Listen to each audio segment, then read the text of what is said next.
Okay, planning board, we are live, we are recording, and go for it. Thanks very much. Appreciate it. Good evening and welcome to the Town of East Hampton Planning Board meeting for October 26, 2022. Just to let you know, we're going to go slightly out of order. We're going to start with the St. Michael's Basement Edition as the first matter on our agenda, and also the 435 East Lake Drive has been adjourned at the request of the applicant, and the board of review that's listed, that's an error. It shouldn't have been put on this week's agenda. It'll be on the agenda for our next meeting, which will be November 9th, 2 weeks from tonight. So with that, we have St. Michael's basement alteration. Will be covering that for the planning department. Ian's got it for the planning board, and I see the applicant is here. So go ahead. Okay, an application. This is an application to convert an existing basement storage area of a building containing a community center and manager's apartment into roughly 469 square feet of living space as part of the manager's apartment. Additional staircase and 2 window wells are also proposed to service the manager's apartment. This application was previously reviewed by the planning board at its February 16th, 2022 meeting, where it was stated that the applicant would need to address the fire marshal's comments to make revisions in order to meet the New York State Fire Code, that the applicant should submit an as-built survey, and that the applicant should contact the Suffolk County Department of Health Services with regard to the effect of the enlargement of the apartment on generated sanitary flow. In the prior review, it was determined that the addition of square footage for the manager's apartment will likely impact the maximum sanitary flow route for the residents. Prior approval from the Suffolk County Department of Health Services has preserved 225 gallons a day of sanitary flow for a 984 square foot apartment. The proposed addition may require a transfer of development rights to allow for additional sanitary flow and may require a board of review variance from the Suffolk County Department of Health Services. The applicant has stated to us now that they have reviewed the concerns with the Suffolk County Department of Health Services. Per the applicant, at the time of the original approval, the meeting room in the community center was erroneously assigned a flow rate as if it was to be a separate meeting room open to the public, a total of 225 gallons per day at a rate of 5 gallons per day a seat. The current Department of Health Services policy is to include a community room that is not open to the public within the flow rate assigned to the apartments. Therefore, according to the applicant, sufficient flow is now available to accommodate the minor increase in the size of the manager's apartment. This is indeed the case. The board should consider requiring a letter to the planning board from the Suffolk County Department of Health Services saying they don't require approval. Aside from that, they should consider making Suffolk County Department of Health Services approval a condition of approval on the final resolution for the application. In the prior review, it was noted that no formal site plan had been submitted and that one should be required that depicts information regarding lot coverage. The applicant has now submitted this as-built site plan survey prepared by a licensed surveyor that does outline the existing site and the proposed basement egress that represents the only outdoor addition to the property. That also depicts lot coverage calculations. The planning department finds this matter resolved. The board should determine if it agrees. The applicants have stated that the interior alterations which have already been constructed are not proposed to add an additional housing unit, but rather to increase the floor area of the existing manager's apartment. The manager's apartment is currently located on the 2nd floor with the community center on the 1st floor. The current proposal adds additional square footage for the apartment in the basement. When the planning board reviewed this application on February 16th, they expressed concerns regarding this design, considering the setup with the 2nd floor apartment and additional basement space to be unusual. The board advised a covenant or condition of approval on this design to ensure that the expanded basement space would never become utilized as a fully separate unit. They additionally expressed concerns about the design meeting parking and sanitary requirements. The board should discuss this matter again and determine whether the applicant's design is acceptable or needs any conditions of approval. At the previous review, the applicant stated they did not know the exact nature of the revisions required by the fire marshal and would meet with them to discuss what revisions would be required. The fire marshal has finished the latest review of the project and finds no further issues with the site plan as submitted. However, the fire marshal did note that the basement alteration is going to require extensive interior non-site plan work to become code compliant, and that as of this time considers it to be an unsafe, non-compliant apartment built in the corner of an unfinished basement. The board should discuss these issues with the applicant as they relate to the existing concerns with the apartment design. So in conclusion, the board should require either a letter from the Suffolk County Department of Health Services stating that the applicant does not require variance for sanitary flow, or alternatively require Department of Health Services approval. They should follow up regarding the fire marshal's comments about the interior work required to make the basement alteration code compliant, as well as their initial concerns regarding the apartment's unusual design, parking and sanitary requirements, and should determine whether the applicant's design is acceptable or needs any conditions of approval. Thanks very much. Well, report, appreciate it.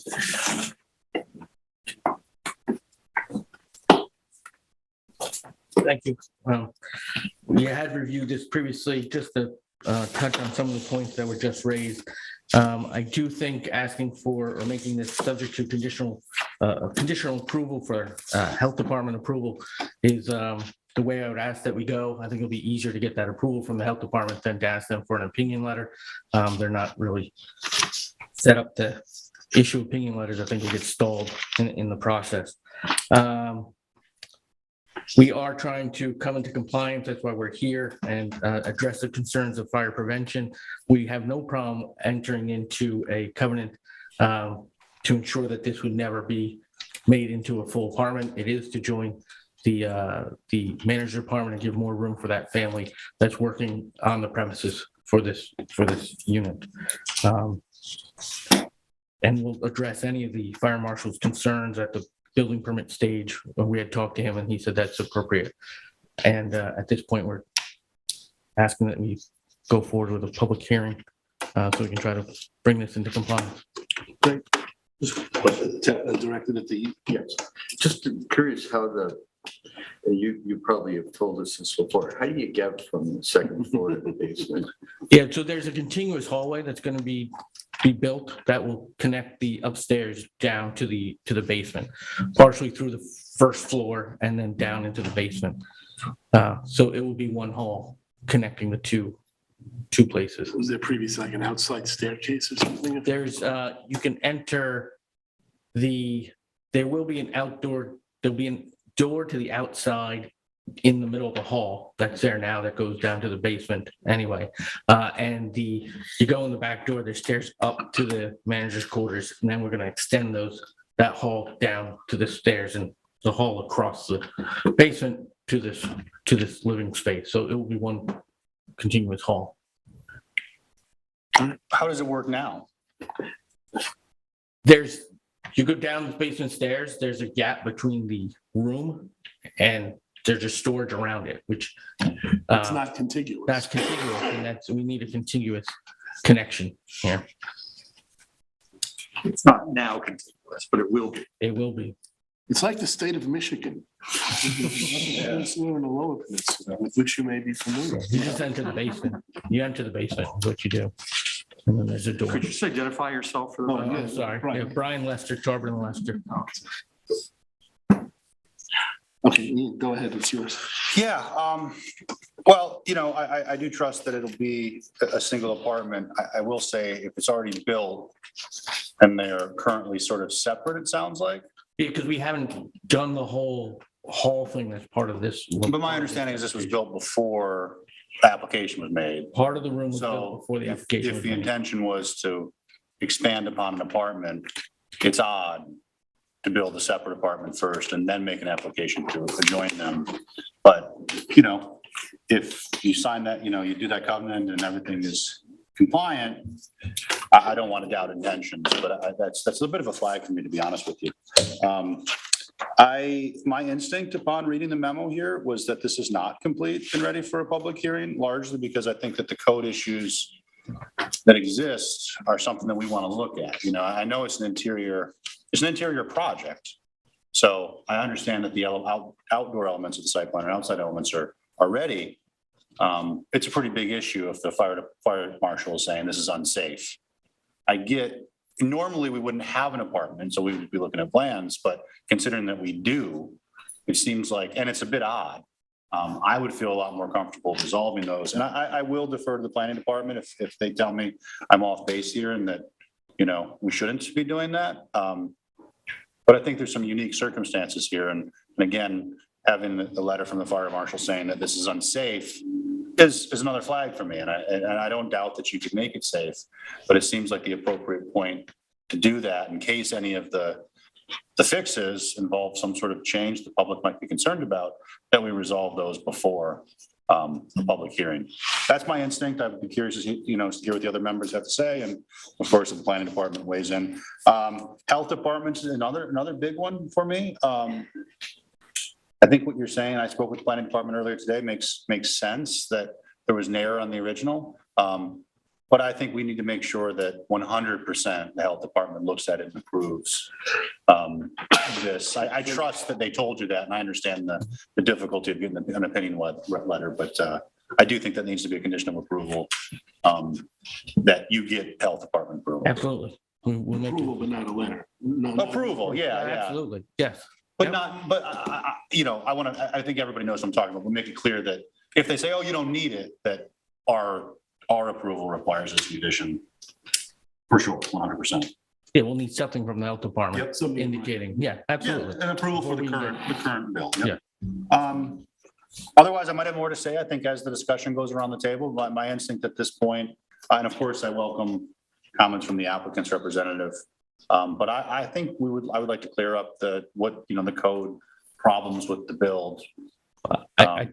I think one of the problems is exterior, it needs another exterior egress, which is what's on here. We have the bump out for the site plan.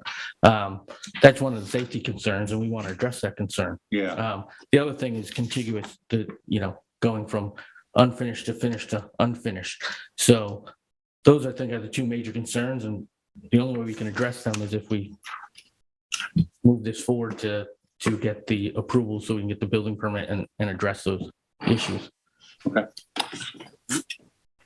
Yeah, thanks for your comments. I do recall, and I was just looking at the plans again, there's a kitchenette in this basement.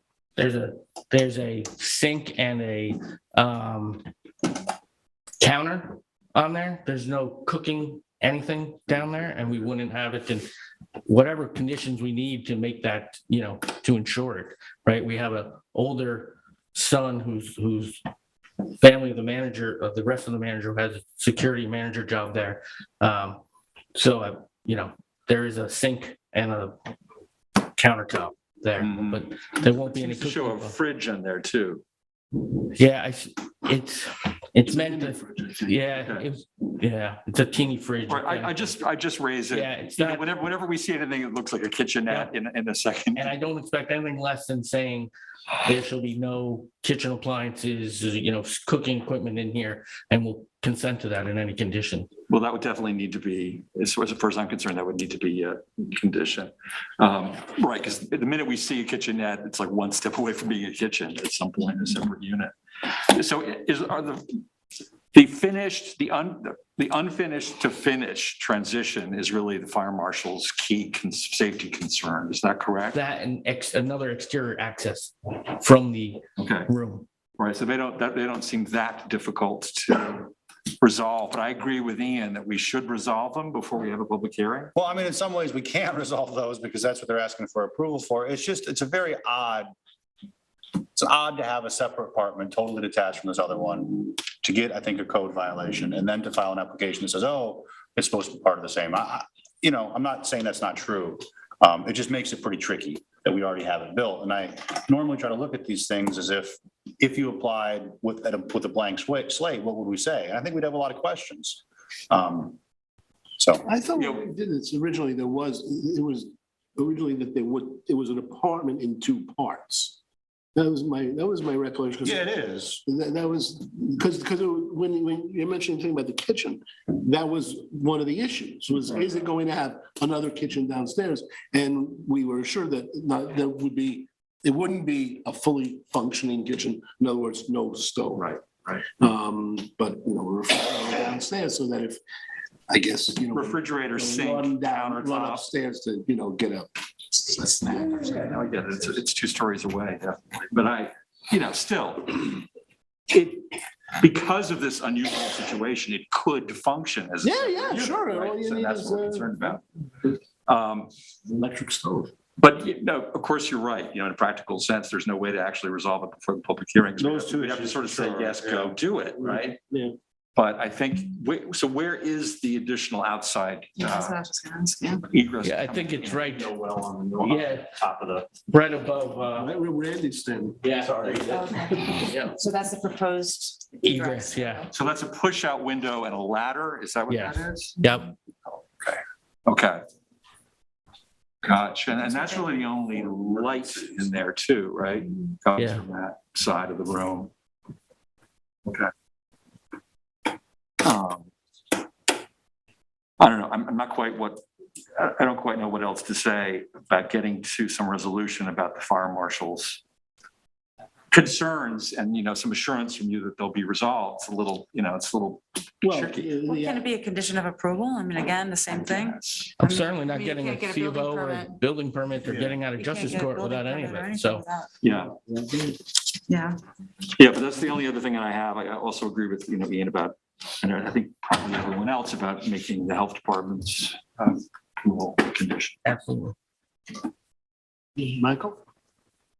I do agree with everyone else and everything that's been said. I think Ed kind of asked this question as well. So the specific code compliance issue is the new hallway or existing things? Well, of course, the existing thing, because right now there's no exterior egress. That room, there is no exterior egress. And people are using this room right now. I haven't been down there in a year and a half, so I honestly can't answer the question. We've had to, I've spoken to the family and the manager, and they're trying to have him reside out of it as much as possible, to be honest with you, but I haven't been down there since we put in the initial application, so. Yeah, they want to be in compliance and not have any safety issues as well, so. That's all I got. Thank you. Anything else? Anything to add? Okay, sure. no, I mean, I guess my only thing was just asking if these things could be resolved with just conditions of approval, and then move forward with it. Sounds like there's a little bit more to chew on. Lou? Lou? Yeah, I'm here. Yeah, I Anything to think add on this? my feelings are that if the fire marshal's requirements are met and we get the approval from the Suffolk County Health Department, I think we're ready to go forward. I think that pretty much sums it up from everybody's perspective. Well, I guess, to go back to the open question, which is it ready, complete and ready for public hearing? And I don't know. I think maybe I'm wrong on that, because what are we asking for? Right. If everybody thinks like, if the fire marshal comes and says, Oh, all right, so. I think that that's a good. Yeah, I think with That was my point. I'm like, I think you could make it all conditions, right? Well, I think what the issue may be, right, the fire marshal can't make a final determination as to what interior changes may be made unless you approve, I can make the I exterior, understand. and then they'll all meld together. I can't get a building permit, I can't get a C of O unless he's gonna sign off on it. Of that course, no, department. I So- understand. Well, but couldn't the fire marshal be a little bit more specific about exactly what he's looking for? I think you've said a couple times what you think those issues are, but if we heard that from him and we saw that there was some resolution mitigation for those things in the plan, I think we'd be fine. Which is the egress, right? Yeah. Then how do we make that a condition of approval? I mean, it's like we're making it seems like it's awfully vague. Well, normally we're not looking at what exists. We're looking at what's proposed. It's just an odd case here because it was built. So what I can do is, But there's a built and a proposed piece to this, Yeah. both, right? Yes. Right, but I think that the idea is anytime we approve in a site plan, we're approving a floor plan, and that has to then, before the building permit gets issued to make it legal, So, they got to meet what we say they have to do. So I think I'm backtracking a little bit on that. I don't know I want to ask you for something specific if we say it's not ready yet. And I don't know what we're asking for really. has the fire marshal seen this plan with the egress and everything? He and has, and I- Proposal and he hasn't signed off on it? Like, this Well- is great? he said essentially that the site plan was ready to move forward. But then he refers to interior. Yeah, That's part of the site plan. Not specific. we're informed that the fire marshal's said last week to us that he's fine with going forward with the site plan as is. He will only want to confirm interior code compliance once it gets to the building permit stage. So meaning like plugs and Plugs. like whatever, It's a like that kind of thing? it's a Yeah. tricky way of saying it though, Yeah. because I think we want to know that the plan is code compliant, the fire marshal will sign off on the plan. He didn't hit that head on. Right. So I can go back to the fire marshal and ask him to give us a list of issues he has with how it is now, and then we'll know which ones maybe you as a board need to deal with in the site plan and which ones I need to deal with as part of construction.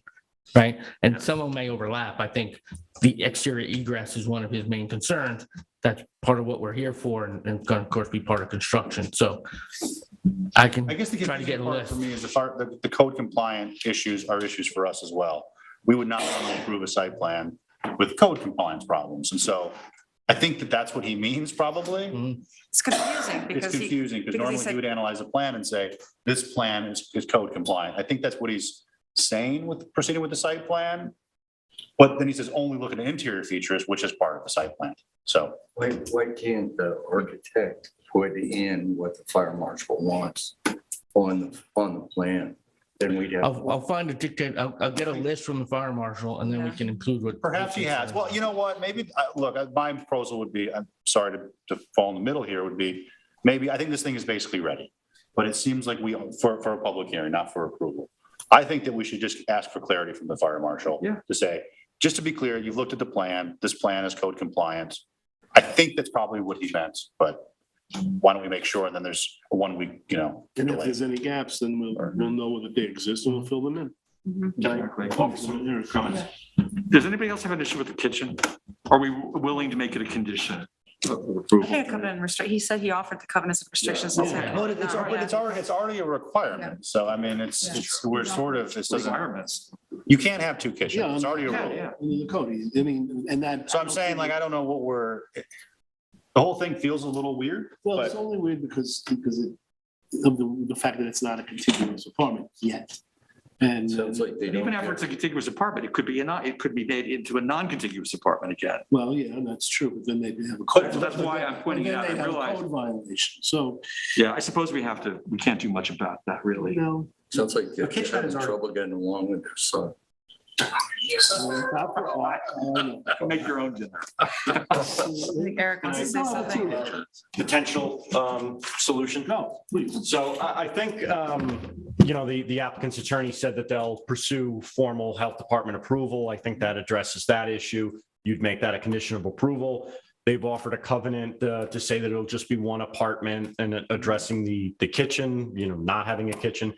I think that addresses that. The remaining issue is the fire marshal. I think what we can do is, you wouldn't be scheduling a public hearing until the next meeting anyway, when you'd be reading that notice. So if they come in. In the interim, yeah, if we can work on it, maybe the board could say, because really, the fire marshal might be getting at sprinkling or something like that you usually don't have on a floor plan. The floor plans you look at, obviously that window well is something that you need to see, the layout of the interior.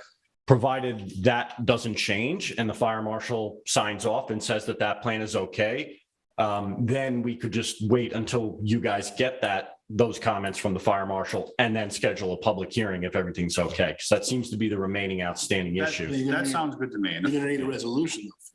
Yeah, and that may come before the next meeting, which is November 9th. There's one after that on November 16th. It might be that date. But what I'm saying is rather than, let's say, obviously if the fire marshal says this plan needs to be changed, they're going to have to change the plan. They're going to have to come back for another work session. Yeah. If they don't, in the interim, and he says, oh, yeah, everything's okay, this plan is fine, then we'll automatically prepare the public hearing notice for you and we'll move it And we'll forward. only need to deal with it as a. Another great work idea session. from Mr. Yeah, Shields. Thanks, Eric. Clean I up. have one other question. Is there sleeping allowed in this space? Yeah, that's why they need. That's to what it is. Yeah, it's a bedroom. That's what it is. It's a bedroom. Okay, Yeah. sorry. So, Well, it's a bedroom and then it's, so if the son's girlfriend or fiance or wife decide they want to live together, this could be occupied by more than one person. just like any room and. But any bedroom can know So that. there's no is there a limit? Don't we have a limit on the size of bedrooms? How many people can occupy a bedroom based on square feet? Do you know if this one is a twofer or one bedroom size or one person? It certainly wouldn't prohibit two people being there by size. Yeah, yeah, I mean, the limit would be 2 bedrooms. The limit would be, Yeah, for a unit like this, there could be 2 bedrooms in that space. in one apartment. One here, one there. Is that what you mean? One Yeah. down, one down, one Well, up? or 2 upstairs or 2 down. I mean, if it's all one apartment, the cap for each apartment is 2 bedrooms, so you could split it however you want. But each bedroom can have 2 beds. Of course. Very far apart from each other. Yeah, of course. I don't know. My head's spinning. All right, so you have everything? Yeah. You need to go forward and we'll find out, get the fire marshal to give us a report, and maybe with any luck, we'll be here just for the resolution. Okay, thank you. Anything else? Did you have anything else on that? No. Very good. Okay, we will now move on to going back in order. Long and Edwards lot line modification. Sharon, that's yours. Eric, that's yours. And is the applicant here? They are not. It's Jeffrey Fryreich. I did speak to him before the meeting and he asked if he needed to be present. I encouraged him to come just in case, but he's not But present. there's no question that he knows that it's on. Yes, and, absolutely. it's not coming to- So I'll show you the submitted plan in a second, but this is basically before you just for really a paperwork, record keeping purposes. The map that was approved with the lot line modification has a certain date on it that's referenced in the resolution. The applicants came in with the health department approval, and the map that they have that has the stamp has a different revision date. We always require that the applicants get a modification so that the current map date matches a resolution of approval. So really, this is a paperwork thing, and we recommend that you grant the modification. Sharon?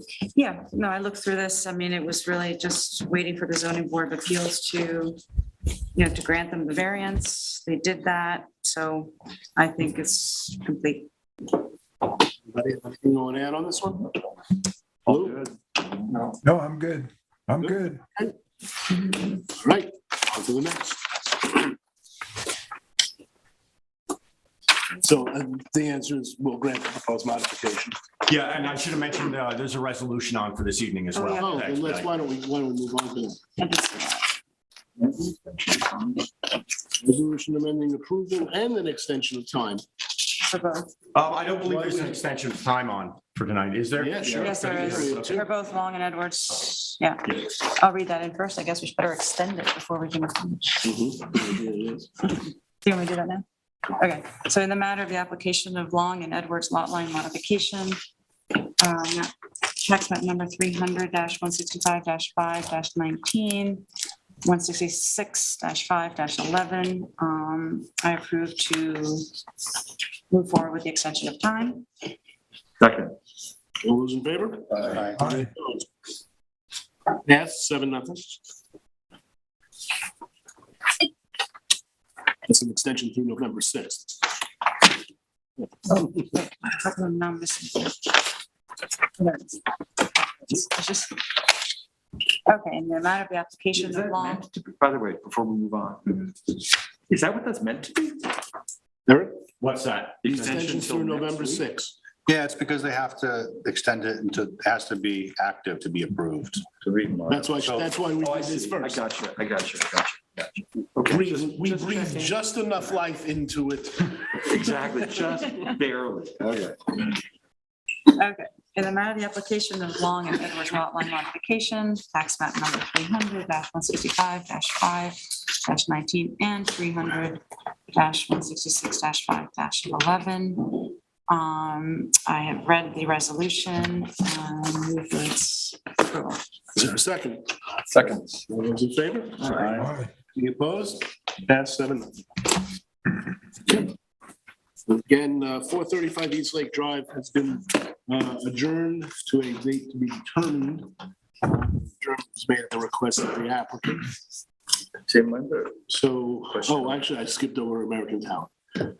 just want to ask a question. The last time we reviewed East Lake, I believe the memo said that they had submitted an application to the zoning board and that they wanted our comment.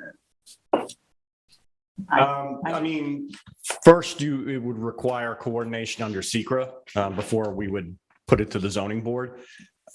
So they're not at that stage yet, is really kind of the short answer. Okay. So It's not actively before the ZBA. I will double check. I think I wrote them an incomplete letter and said, among other things, the planning board has declared lead agency under SECRA. Coordination with them is required. So we wouldn't, until this board, the lead agency, made a SECRA declaration, you normally wouldn't be bringing it to the zoning board for any relief that might be needed. You think it's premature for them to be at the zoning board already? Yes, very. Yeah, so I mean, I'm a little uncomfortable with that. They're asking for these many substantial variances before kind of early. But he's But saying, it's incomplete. Yeah, it's okay. No. All right. I'm saying we're not sending it to the ZBA. They're not going to the ZBA because they're still here. Yeah. do you know about an application, Randy, or What's the that? ZBA? Is there a? Well, it said in the memo that they had simultaneously applied to the ZBA. Yeah, most applicants will do that. They'll submit the site plan. They know they need variances. But, obviously with any application, as you guys know, through the work session process, some of those variances might be removed. We still need to coordinate fully under SECRA. So it's very premature for them to be going to the ZBA. We're just noting for you that they also submitted an application to the ZBA, not that it's ready for the ZBA. Still very much here. Okay, American Tower, I skipped over, but it is the next item on. American Tower at 103 Flaggy Hole Road is the applicant. I see the applicant's there. And I see, Eric, you've got this, and Ian, this is also yours. So, go ahead. Yep. Public hearing was held on October 19th, 2022. 12 members of the public, along with a representative for the applicant, spoke at the hearing. Additionally, the board has received 7 letters. And the majority of the public comments reference the subject application in relation to the quality of cellular service in the hamlet of Springs as a whole, which the majority of the speakers identified as poor to non-existent and a potential threat to public health and safety. Therefore, it would appear that the proposed project will address the main concern expressed by the public, as the submitted coverage maps demonstrate that a significant improvement in cellular service would result from the application. The majority of the public comments address the subject application in relation to an active site plan application for a personal wireless service facility at the Springs Firehouse. However, the subject application and this other proposed project are not mutually exclusive. On the contrary, each is a separate application that the board must hold to the applicable standards of review, regardless of the status of the other. Should both meet the applicable standards of review, both should be approved. Should neither meet those standards, neither should be approved. Can I interrupt you right there? Yes. Where are we with the other one? Just for the record. The Springs Fire Department application, the board adopted the scope in September of last year, which outlines the details, the contents of the draft environmental impact statement. This board is still awaiting the submission of that document for review. So there's nothing that this board has done with respect to that application because nothing has been received Yes. subsequent to our September. You have not received anything in about 14 months. Very good. Thank you. Guys, continue, please. Public comments also stated that other locations or types of cellular service installations could remedy the coverage gap in Springs.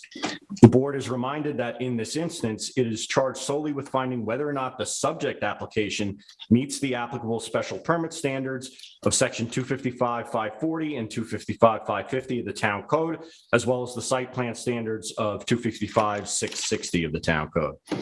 Public comments also stated that the board should require an economic impact analysis through the State Environmental Quality Review Act process.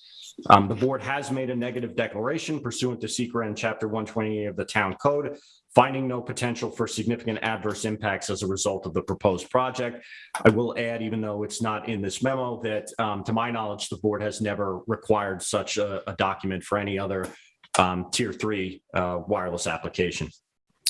In a second, I'll show you on the aerial. One letter in opposition to the project was received. The letter was from an adjacent residential property owner who objected to both the proximity of the proposed new monopole to their property and its visibility. The letter states that the tower would be situated a little over 300 feet from their backyard. The planning department does note that the closest distance from the proposed tower location to this property is roughly 365 feet, and that the distance from the residence itself is roughly 500 feet. However, as stated in the letter, the proposed monopole would be visible from the vicinity of their property, both seasonally and year-round, as was illustrated in visuals number 10 and 11 of the visual assessment that was submitted to this board. And I'll show you those in a second. These visualizations were taken at a distance of roughly 332 feet and 491 feet respectively from the proposed tower location, with both being based off of pictures taken from 3 Mile Harbor Hog Creek Road in the vicinity of the existing, which is also the proposed site entrance. The board should review these visualizations. The board may wish to discuss requiring additional vegetative screening along 3 Mile Harbor Hog Creek Road, which may interrupt the line of sight to the tower and mitigate these potential impacts for this residential neighbor. So the board should thoroughly review all the public's concerns and determine if they have been adequately addressed. We attached all the written comments to our memorandum. With regard to fuel containment and groundwater protection, the applicants have submitted specifications for the proposed emergency diesel generator, which is to service AT&T and T-Mobile. Verizon has an existing generator that it will continue to use. The town of East Hampton is to utilize a new propane generator. The proposed Generac diesel generator contains a double-line self-contained fuel tank as standard and is proposed to be situated on a concrete pad. The applicants have stated that the generator can and will be remotely monitored. Additionally, as noted on the submitted manufacturer specification sheets, there are options to add an overfill protection valve and fluid containment pans. The planning department has no objection to the diesel generator, provided the board finds the mitigation measures employed to contain fuel spills to be adequate. However, the board should determine if it agrees. And with that, we've listed the items to be approved and potential conditions of approval, which include what is already being proposed, utilization or installation of the level 2 acoustic enclosure to reduce sound output. The diesel generator is to be a double wall designed and situated on a concrete pad. Again, that's something they're already proposing. But really, one of the things you should discuss here is whether or not the optional overfill protection valve and or fluid containment pans, which are options available to the generator, should be required.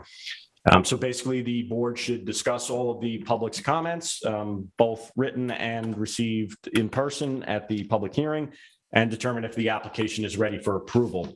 One thing before the board does discuss this, though, I'd like to show you a close-up aerial just to show you the proximity of the one neighbor that sent comments. And I think I can show it on this one. Hold on.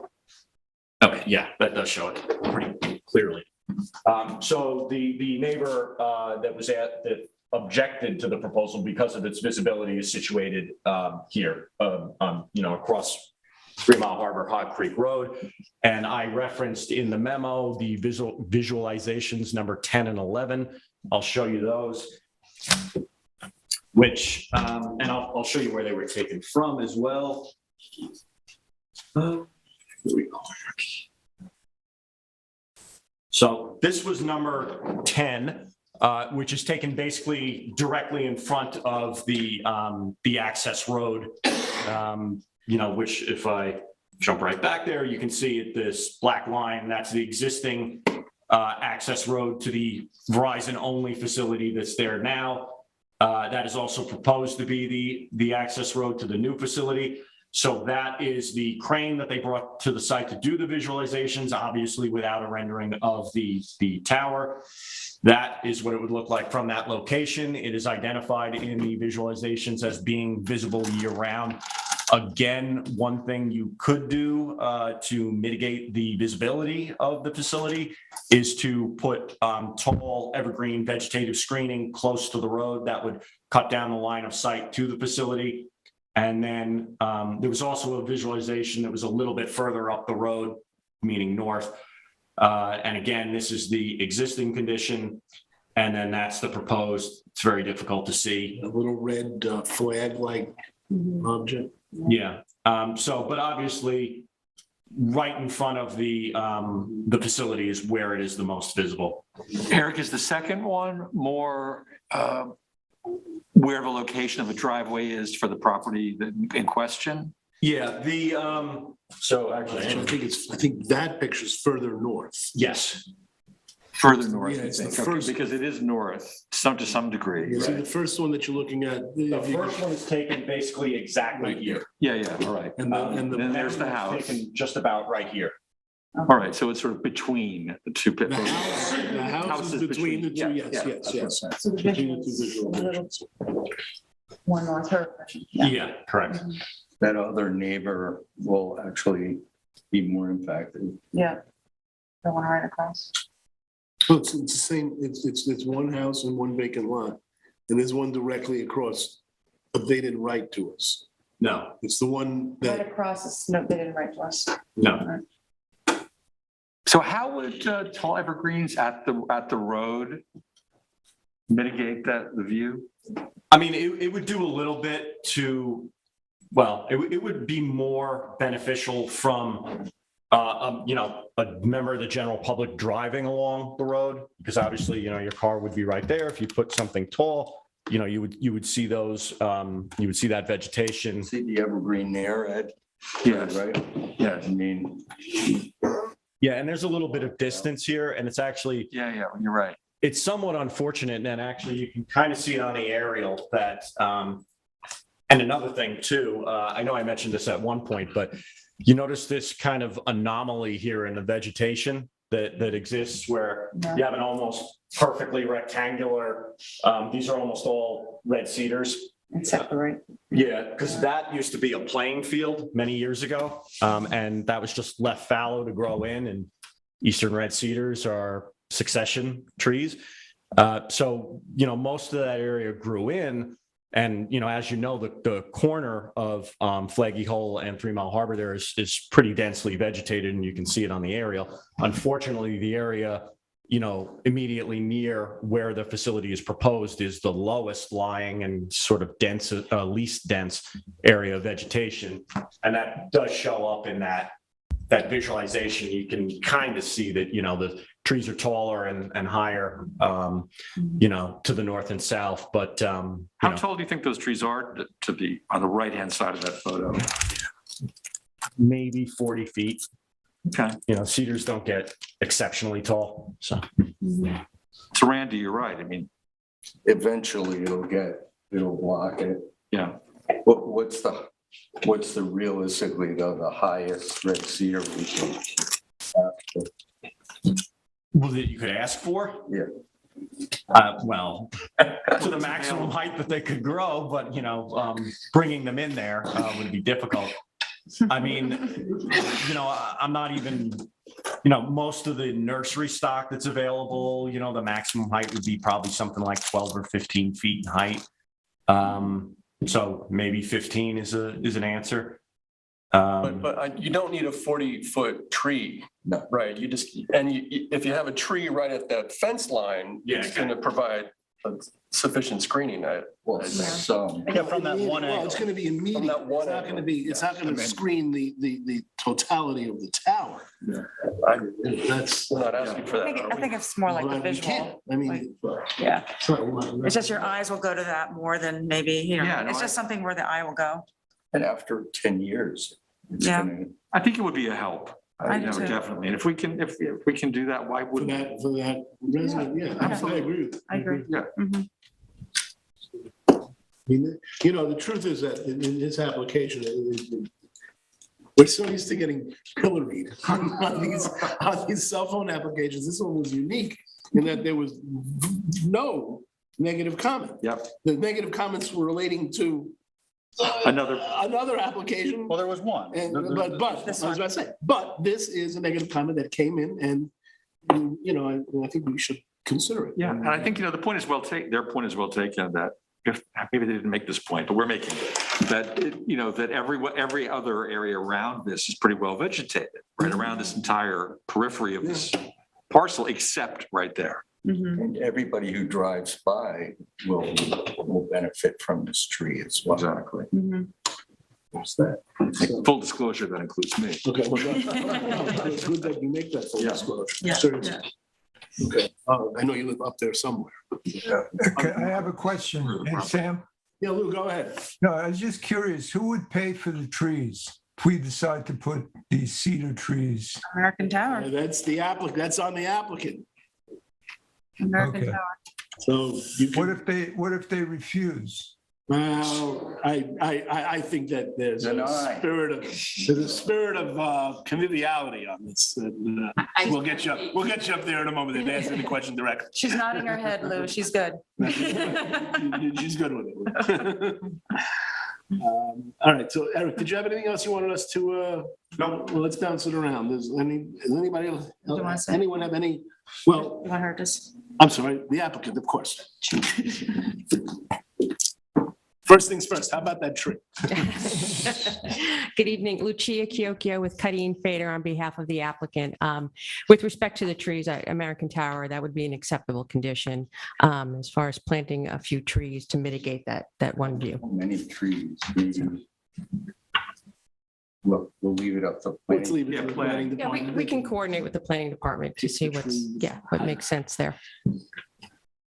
I still, what if we won't approve the application of people? Where are you with that? That has been, no, all kidding aside, that has been an issue. You indicated that you'd go back to the applicant, see if there was any movement on that. Do we Right. have any movement? It really is a situation where if it has to be propane, then most likely they won't install a emergency generator. It's diesel and that would be for AT&T and T-Mobile. I would note that Verizon's existing generator is diesel and they will continue to use that. Towns And is- there are, as we discussed, there are safety mechanisms in place. And part of American Tower's program for their diesel generators is the 24/7 monitoring, making sure that there's no issue with them and so forth. And they just can't do that with propane. So you were saying they wouldn't even put a generator then? If it has to be propane, yes. And wouldn't they, even put a they would- generator in so that we could lose cell service Yeah. at times. Go that's out, there was an their- emergency. Yeah. Yeah. Yeah. That's their problem. Well, actually, it's the user's problem. It's all the people who rely It's on anybody who has a that. cell phone's They're problem. charged with providing the service. Yeah, and If they don't put in a generator, then they didn't do their job. yeah, meanwhile, there's somebody out there who's trying to make a phone call during an emergency.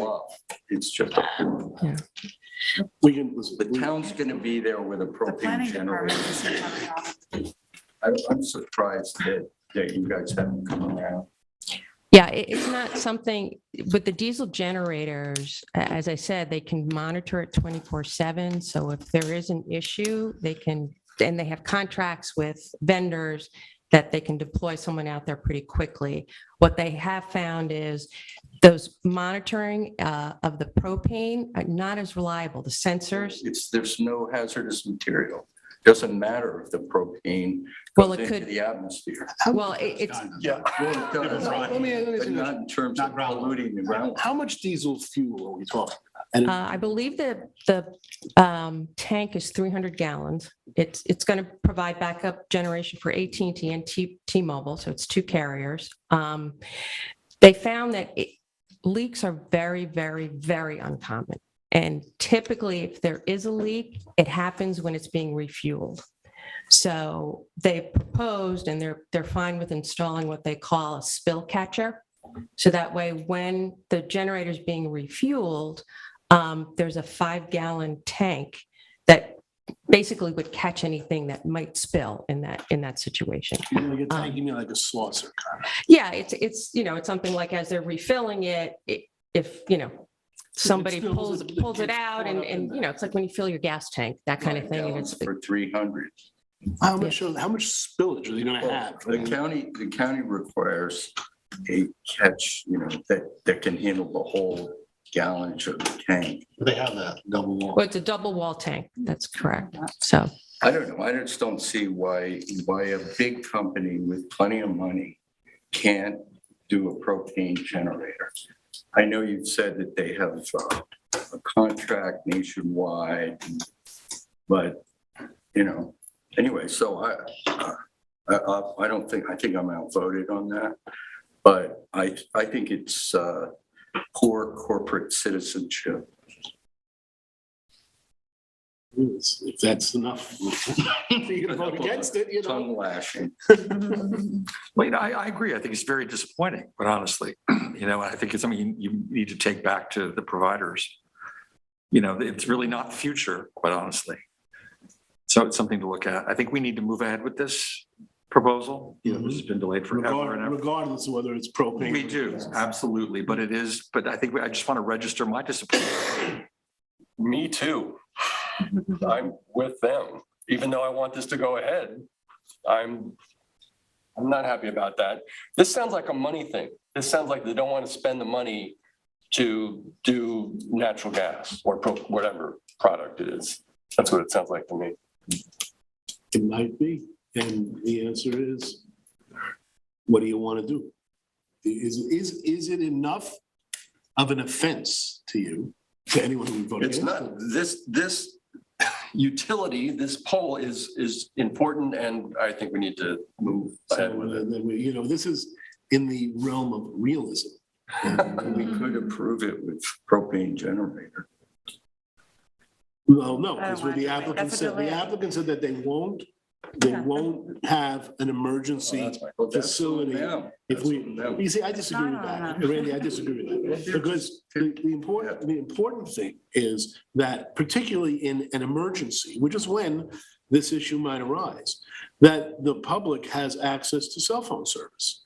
And if you're going to Who's responsible for providing cell phone service? yeah, I agree with you. As a matter of, as a legal matter, yes, they're responsible for it. But as a practical matter, if they don't have an emergency generator. I think they're bluffing. I do. I think it's just, they know the situation we're in. So you think they'll do it anyway, even if we. I think they'll put in a propane generator after the bluff is over. That's what I think. So how often is the generator required historically? To charge or? But how often does just like if there's no power? Yeah, turn they it off? test every once in a while, but when it's used, it's there because if we're out of That's what power. I said. If you want to use cell You phones. get a hurricane, you get a storm every time- standing, We're talking about like an extreme Yeah, weather that's the situation. point. But it tests once a week. They do test it, and I think it's every 2 weeks you can test it. it depends. It's usually once a week. And those can be scheduled during the day so that it's not They're gonna do it that's. not at night. And that's why it's important to monitor the fuel levels because they are tested. So it's not like the tank is just sitting there waiting for an emergency. Some of the fuel is used for the testing. All right, So one more question. So the generator is for the emergency service and AT&T and Verizon is for all of them? no, the generator is for AT&T and T-Mobile. The emergency backup generators for AT&T and T-Mobile. Verizon has an existing generator, diesel generator, which they will continue to use. And the town is going to have And the town has their own. all at the Three same site. generators? We're all gonna be there. That's when you go to one of these and you look around, that's what you're looking at. I mean, other than the lattice of or whatever it is of the tower. Yeah. You seen the Montauk thing? It's just like Yeah, it's all this. equipment everywhere. So, Well, it's important for no, that's, the digital infrastructure of our. yeah, that's why I'm not willing to throw crap. Yeah. Seriously, that's why I'm not willing to take the risk that, yeah, they'll do it anyway, because they have to. No, I want to know, look, what have we been dealing with for the last X months on this? Is that Springs has lousy service. Right. Every time we open up this issue, Springs has lousy service. Now, are we gonna run the risk of Springs continuing to have lousy service, particularly in an emergency? No. I don't think it's worth it. I mean, yeah, okay, there's a horrible thought that 300 gallons of diesel fuel could escape and go into the groundwater. Yes, I'll grant that's a serious fear, but and first of all, I don't think it's realistic really as a fear because it's double-walled tank. And I think the technology is probably, no engineer, probably sufficient to prevent that disaster from happening. And I think it's important that we move this application along, that we get the tower up, and that this genuinely day-to-day bad situation in the Springs be ameliorated, be eliminated, really, more than ameliorated. So, there you go. So what do we need to do? Well, we haven't even really started a discussion. I know we have, well, do we have any other, and Lou, I don't want to cut you out of this at all. Yeah, no, I think, You don't think? Technically, you're right. You're absolutely right. I think we should let Ian go. Lou, I'm sorry, I'm gonna, as you suspend for a second. Do you have anything else you want to add? No, I'm happy to answer any questions, sir. In that case, and I apologize to you. No, I don't mind. I think that might be why before we get to just the general procedure, You're right. You're right. let's just go around the table and then we'll have a discussion. Otherwise, It's yours, and then Lou will come back to you. I don't have a lot to say. I think that, I think this is ready for approval. I think and I'm okay with the diesel generator with the safety mechanisms you're proposing. I think the tree issue, I think the one resident who commented about the height, I think unfortunately we've talked about the height, and well, not unfortunately, it's just a fact of the matter that it is what it is. And I feel for that neighbor, but I think this is still the best location or an appropriate location for emergency services, cell-communications, and I think those are important things. Honestly, the trees, I hate to just sort of pretend like we're solving a problem if we're not. So I'm happy at least we mentioned trees instead of tree, because putting one tree in front of where that cameraman stood, guys, it's silly. So I'm certainly not anti-trees. If you want to take that area that's sort of less densely, populated with trees and plant some, great. But I hope we do it thoughtfully and don't just be like, yep, put a tree in front of where that camera is and we're fine. Which happens not to be in front of the woman's house. So I just want to make sure we do it thoughtfully, and I appreciate your willingness to do it. I think the planning department will help come up with that. The only other thing I will say, and because we're supposed to address public comments, is I do want to say to anybody listening who might not be very many people, since we don't communicate during a public hearing, I want to say out loud that everybody should pay attention to our agendas, and they should look at when cell applications come up, because the fact of the matter is, if people are commenting on an application that's not this one that we should approve or deny, unless it relates directly to, the appropriateness application, we can't do anything with that. And so I think that I don't want the public to feel like they're not being heard because they don't have the proper forum to be heard. And I think that if they check planning board agendas, you'll see all sorts of cell tower applications that come up, and you can attend those public hearings, which will be posted, or you can submit written comments at any point throughout the process. So I encourage any members of the public to go and look at what applications are active and comment in a place where we can hear them and consider them. But unfortunately, in this case, all we can take into account is what they said about this particular application. And doing so, I think that it's ready for approval. If I may, and then I'll throw it up to the board.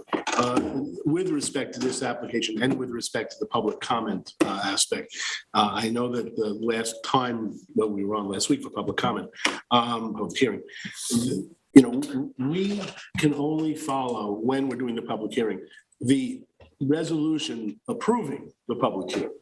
And the resolution approving the public hearing that was on last week for this application didn't provide for telephonic comment over LTV.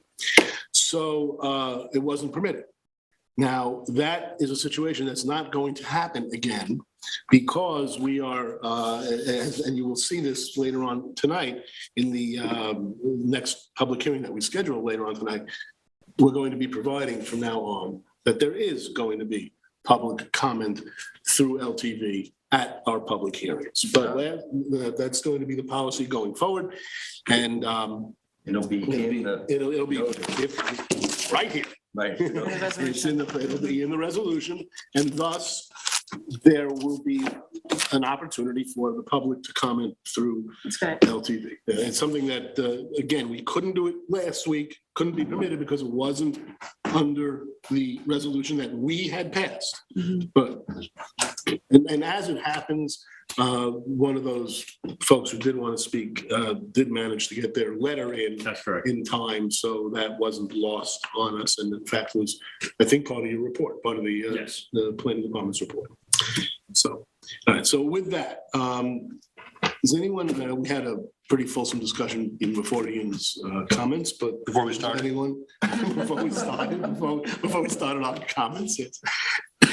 I just want to add, just based on what you said about the trees, I'm sure you'll do something more natural there and not just like a hedge of pines, right, with the planning department. Yeah, we'll coordinate that with I planning. mean, I think everything else has been said and, I'm happy. Hopefully the camera guy doesn't move.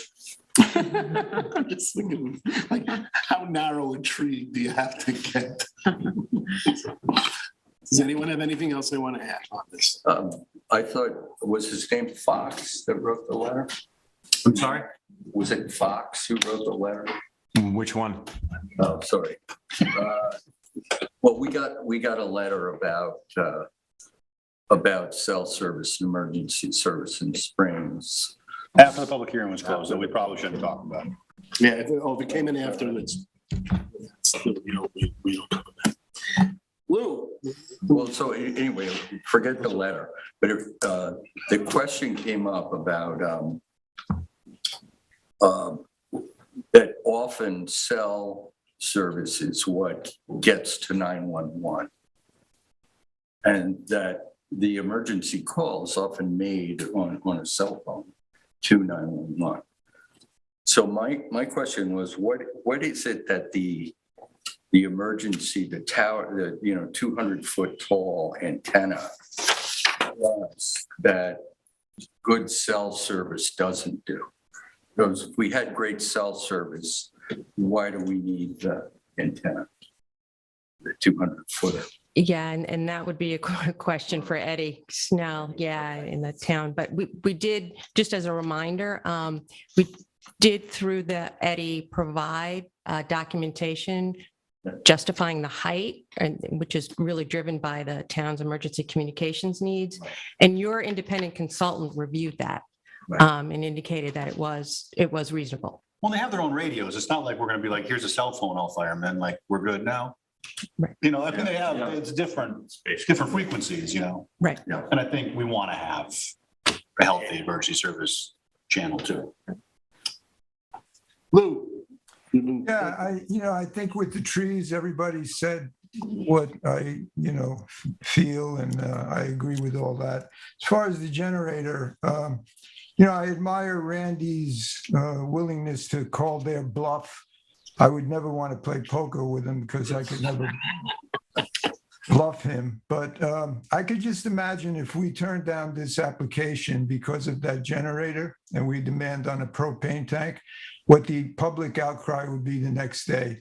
Planning board refuses to approve the Flaggy Hole cell tower because they want a propane run generator. I mean, and I would agree with everybody. I think I would love to have the propane generator, but weighing that against moving this forward and getting it done, I vote for leaving it as the diesel generator. Those are my only comments. Right. Well, does anyone have anything else they want to add on this?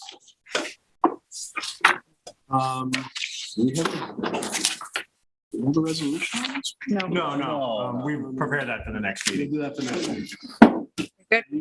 Thank you for your time this evening. We appreciate it. Thank you. Okay, next is, we have an artist studio application, 60 Skimhampton Road, the applicant's Munn. Is the applicant with us? Thank you very much, okay? And Will, this is yours, and Lou, this is yours. Lou, Yeah, you got this one, right? right. Okey-dokey.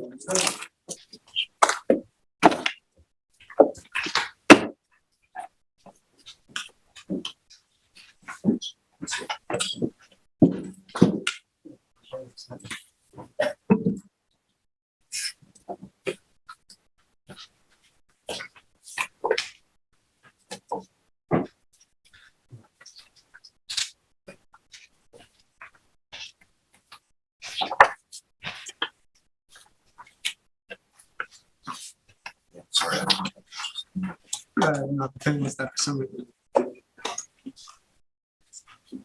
I want to copy that. Yeah.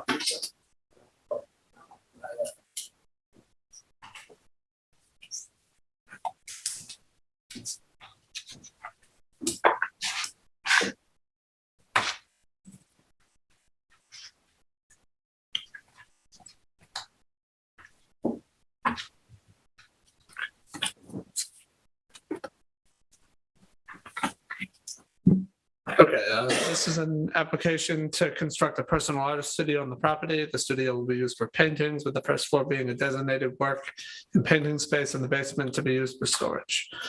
This is located on Hampton Road in Amagansett. The property currently has a two-story residence with a porch and deck, a swimming pool, a concrete patio, shed, and an existing detached frame garage.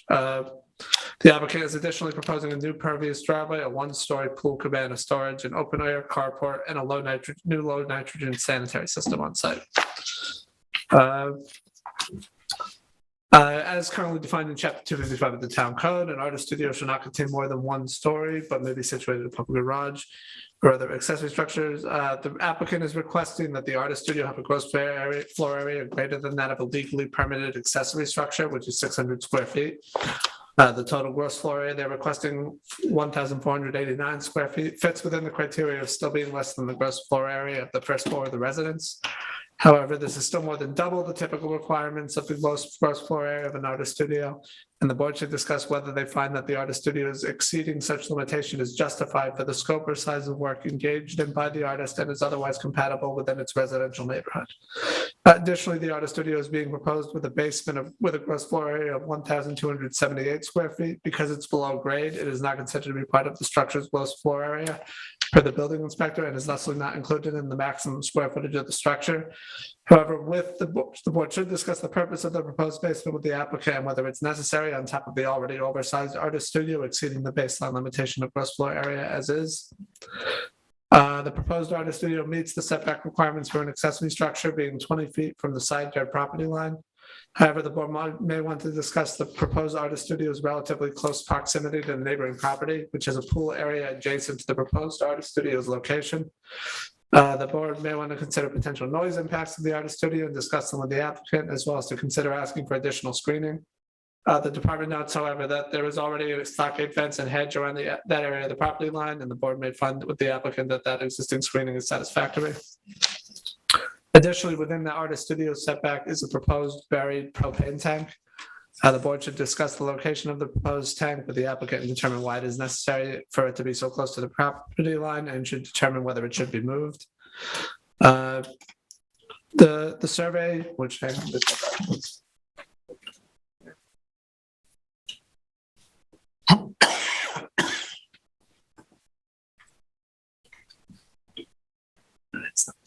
loading, right? But you can see what I'm referring to on there, which is they're proposing a new low nitrogen sanitary system labeled as proposed sanitary system as per others.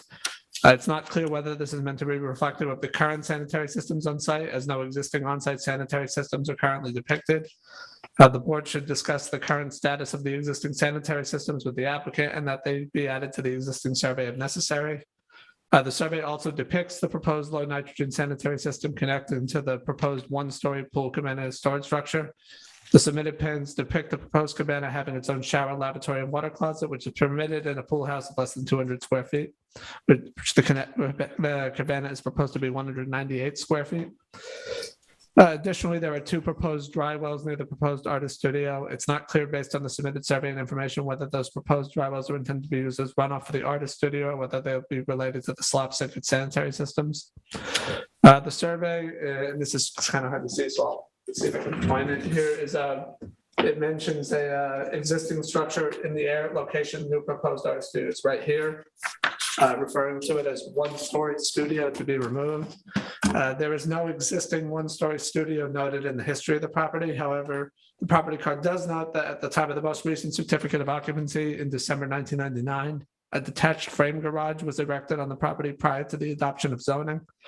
The board should discuss with the applicant whether that detached frame garage is the existing one-story studio noted on the survey. And if the applicant should be required to update the survey to reflect the actual nature of the existing structure. So, yeah, in conclusion, the board should discuss the gross floor area. They should discuss the potential noise mitigations or further screening, the proposed buried propane tank, the depiction of the sanitary systems, and the nature of the existing one-story studio noted on the survey. Until all these matters are resolved, the department finds the application is incomplete. Does the applicant wish to be heard?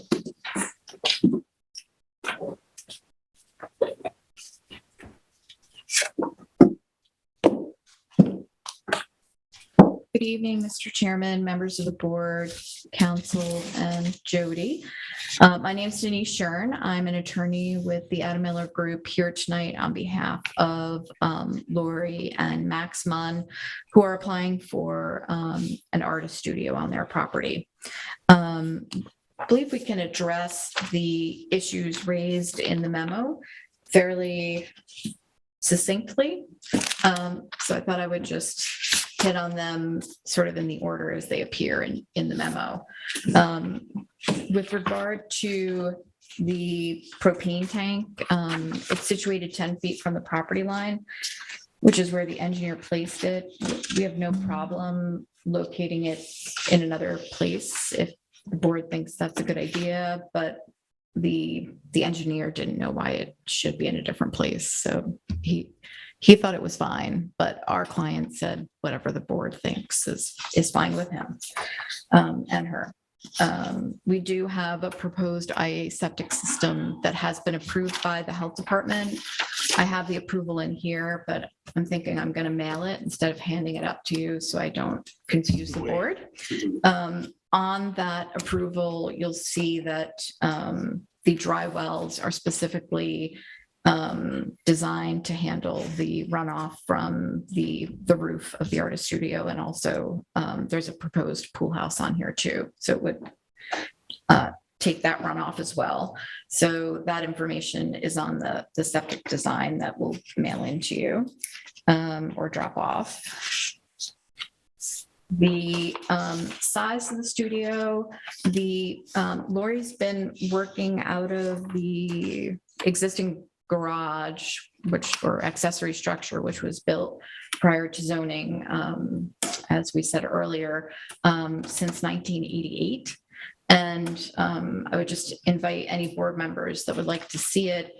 When you walk in, you'll see right away that she's bursting at the seams, that she doesn't have any more room to work in there.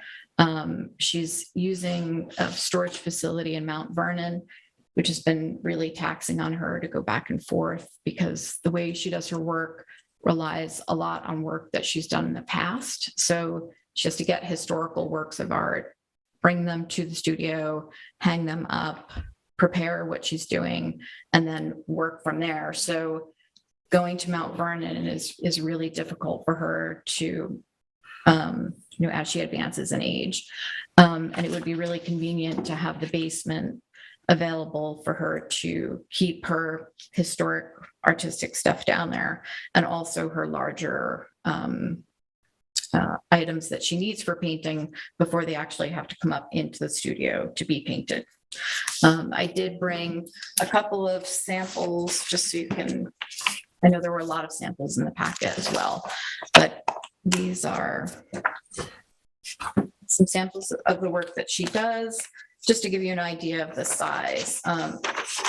Miss Munn fits perfectly well in the 600 square foot accessory structure that's there today, but her artwork does not any longer. So There's this one. There's extra copies. I don't know. Has this all been clocked in already? Should I do that You first? know what? If it's not help, I mean, if you just want to view it from there, you can just It's view it probably from better there. because we don't like to take things from the applicant during the Understood. work session. So, But do bring it to Jody, have it clocked in, put it Okay. into the file, and as we move along, we'll all. got it. Perfect. So that's just to give you an idea of the size of what she does. And the last one, which I thought was pretty incredible, was one that she did recently, which is all of the presidents of the United States.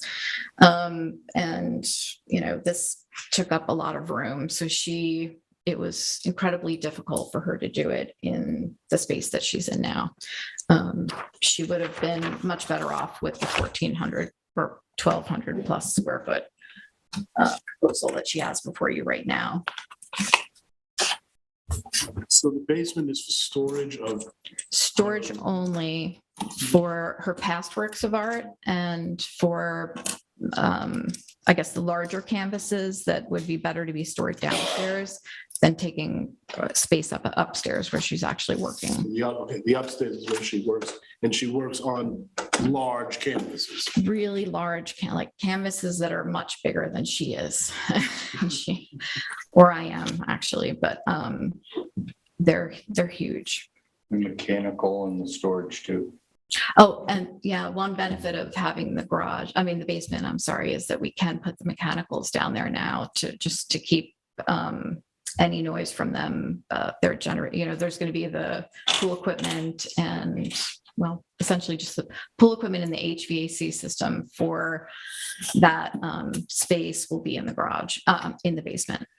So for the pool building as well, it's the. Exactly. Yes. Yeah. The neighbor does have a swimming pool sort of juxtaposed to where the existing garage is, which is the space here. So here's the neighbor that would be most affected, and their swimming pool is. Well, do you have an aerial of that? It's in the packet, right? Right in the back. It's in the. Is she painting reflections, and so it's not a noisy? Oh, the same no, it's latitude. associated with the one building operation, And she's painting. just painting. So Denise, there is an existing garage, right? You were Yes. saying earlier that there was, Well, were you not saying that there was? No, there was a question about its use because on the CO, it's called a garage, but on our survey, it's called a studio. But that's because she's always used it as her artist studio. So when the surveyor labeled it, he labeled it studio because when you walk in, it's an artist studio. That's just what it looks like.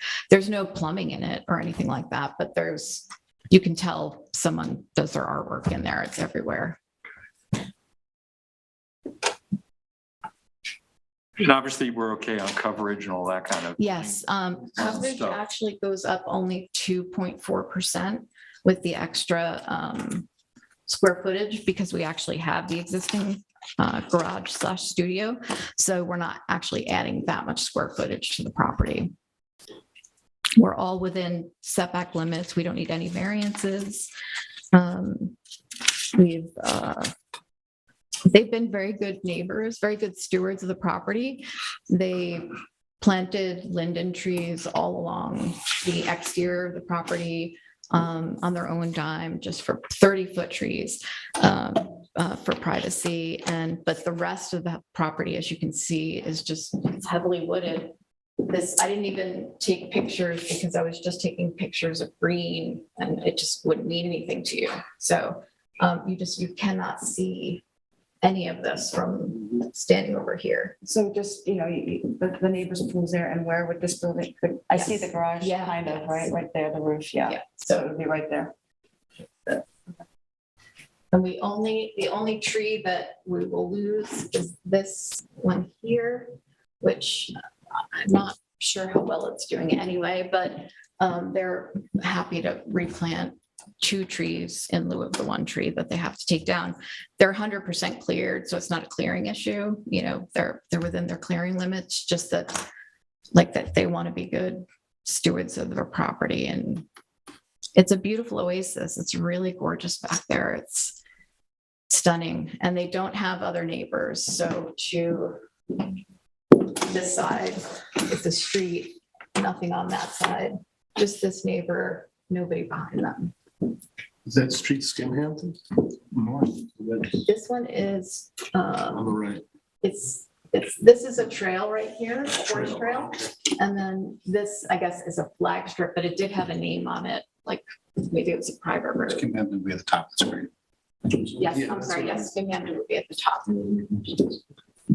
So as far as getting, So the, I just getting the paintings in and out or Mhm. propane to the propane tank, Sure, that's a driveway there or it is. parking area? Yeah, I know it's hard to see, but there's at least a 10-foot wide driveway that runs along the side of the property and goes right into the garage, as you see today. So you could, but you could actually pull this way too, if you wanted to park this way. So do we have a survey? I saw it on the survey shows does it show the driveway? It does. It does. Oh, yeah, that was what we saw before.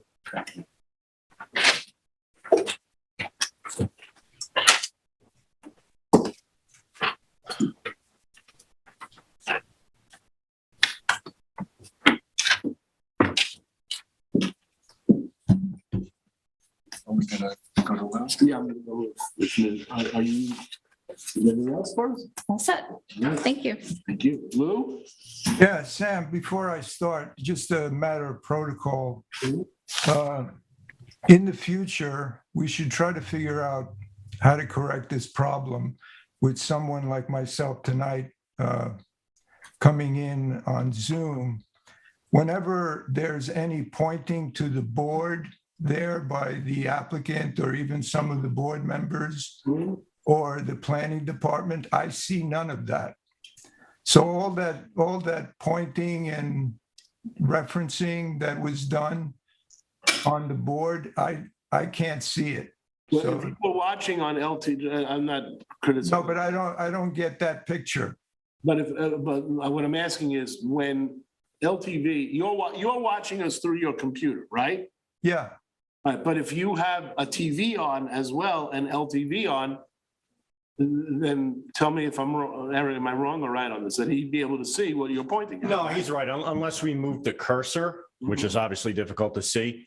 You won't be able to see it because right now that's the big screen is focused on But you're the right. visual. People watching on TV can see it. Yeah, well, you're watching on TV. We had the TV outside. If he had LTV on as well. But that's resolved, that's. Well, he would still see like the image where screen. Yeah. Yeah. Yeah, there's actually, I mean, you can see it's actually here is the broadcast. So there's a split screen that shows the different cameras, but then what we're sharing screening. So unless you looked at one of those little pictures and we're able to see us pointing at something, we do have the option of drawing on this stuff. Will he see that? And that would be visible to the viewer. You didn't miss anything essential. No. all right. Sometimes it's just one or two items, which is insignificant, but tonight on this particular application, there was a lot of referencing to the, on the board there, which I didn't see anything. But anyway, okay, so moving on. I had some more questions here than really resolutions as to how I feel about this application. Obviously, the main question of whether or not the applicant qualifies as an artist, I feel that she does. Certainly her resume and past works demonstrate that, so there's no question there. The question was whether or not she needs this bigger sized facility, including a basement, to house her works and house other equipment as well. she claims that she does, but I guess I would have to weigh the inconvenience that would be imposed on the artist if she continued to do the work the way in the fashion that she's been doing it, using the garage / current studio, or, building this new structure with a basement. I hate to, put in a new basement because I just, removing earth and creating a possible drainage problem is something that I don't like to see. So whether or not it's absolutely necessary is a big question for me right now, and I'm not sure I've resolved that yet. The IA system obviously is a good thing that will happen here. That's very important. I'm glad that there are the drive wells for the runoff. That's another good thing. The other thing that I would be concerned about, the applicant's representative says that they have no problem with the neighbor, but I would really like, if there is a public hearing, if we decide to have a public hearing, I would really like to see and hear how this affects the neighbor's aesthetics, and in terms of what's visible to them and how it impacts the current state. So that would be something that I would like to know. So I mean, that's basically it. As far as the propane tank, I myself have no idea why it should be moved, why the planning department, and that's because I don't have the expertise to know whether it would be better placed somewhere farther along than the perimeter of the property. Maybe there's a good reason. I'd like to know what that is before I evaluate whether or not that's an important item to attend to. So other than that, that's basically my analysis. Thank you very much. Go around the table. Yeah, sure. I've got a couple of comments to make, Denise. One, I'm going to start with sort of a minor point. The survey that I'm looking at on, or site plan, I guess it really is, the site plan on Michael's computer seems to locate the propane tank in the middle of the property. It's 10 feet from the side yard, 10 feet from the. All right. Well, the circle directly north of the pool is noted as LP, which is liquid propane. For the leaching pool, I think is what. Oh, that's meant to be a leaching pool? Okay, that's. Yeah, it's a component of the sanitary system. Okay. I would just be sure about the 10 feet thing. I just actually had advice from a propane company that it was 20 feet. Okay. And they say they got that information directly from the planning department, so just be careful about that. Thank you. I always hesitate slightly when these things come before us, because I don't mean to tell your client how to spend their money, but obviously they know that if they go to sell the property at some point, it needs to be somebody who also qualifies as an artist and who qualifies to have a much bigger studio. I'm familiar with the situation happening now in Springs where something of this scale and size is being torn down, for this very reason. So I just say that. But otherwise, I think it's sort of hard for us to really gauge whether or not the size is really needed, frankly. But looking at the scale of the work, it would seem, perhaps it is. And as long as, coverage, you're within coverage requirements, it seems like not an unreasonable request to me. I just have I'm generally supportive of this. I just have a minor question. You have a basement and large pieces of art. How are you going to get them in the basement? I have trouble getting things in my basement. I can't imagine. I 10 didn't foot talk to high. her about how she was going to get stuff in the basement. I'd have to ask. And get back.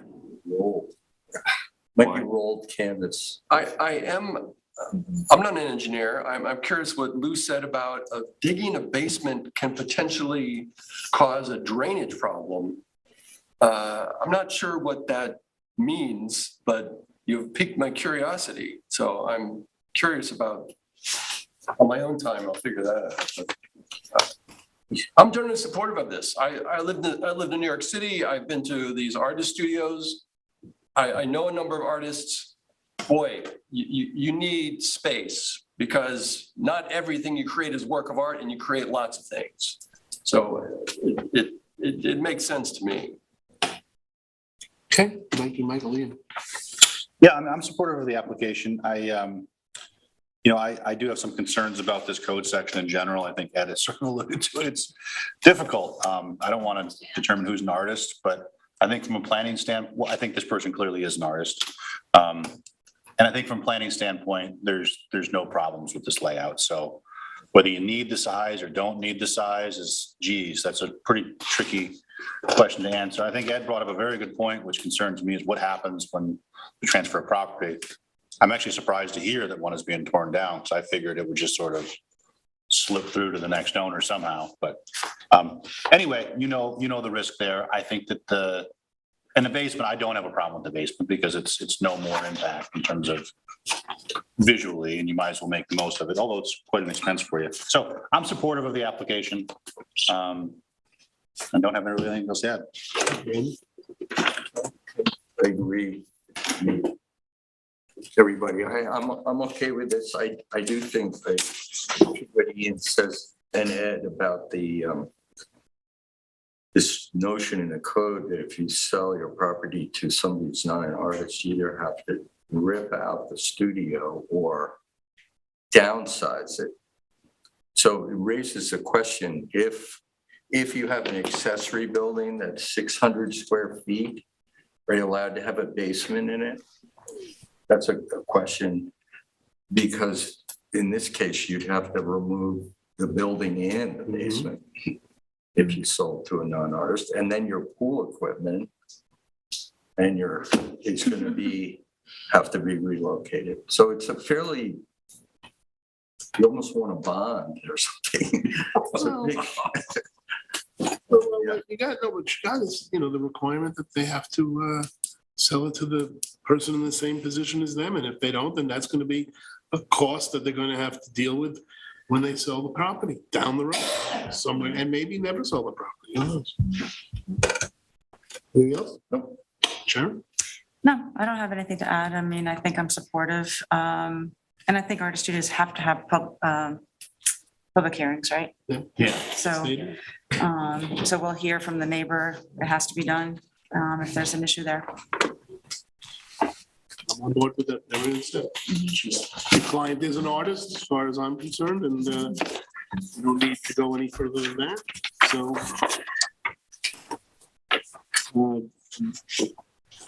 the applicants qualified to demonstrate that they're a working artist. It doesn't sound like the board has an issue with the size of the accessory structure or the studio, I should say, or the basement. Additional screening and noise mitigation for the proposed studio's proximity to the neighbor. Do we have anything that we want to add on that? It doesn't sound like it's a real noisemaker. The AC's in the basement. Do we want them to move the proposed buried liquid petroleum tank further away from the property line? Just to follow the code, whatever it is. Whatever it is, whether it's 10 or 20 feet. Yeah. Could be fire code. Should the applicant be required to depict additional existing on-site sanitary systems on the survey? It sounds like she did it. She has been done, so. A technical point, I'm not sure this is not a site plan, but I'm not opposed to it.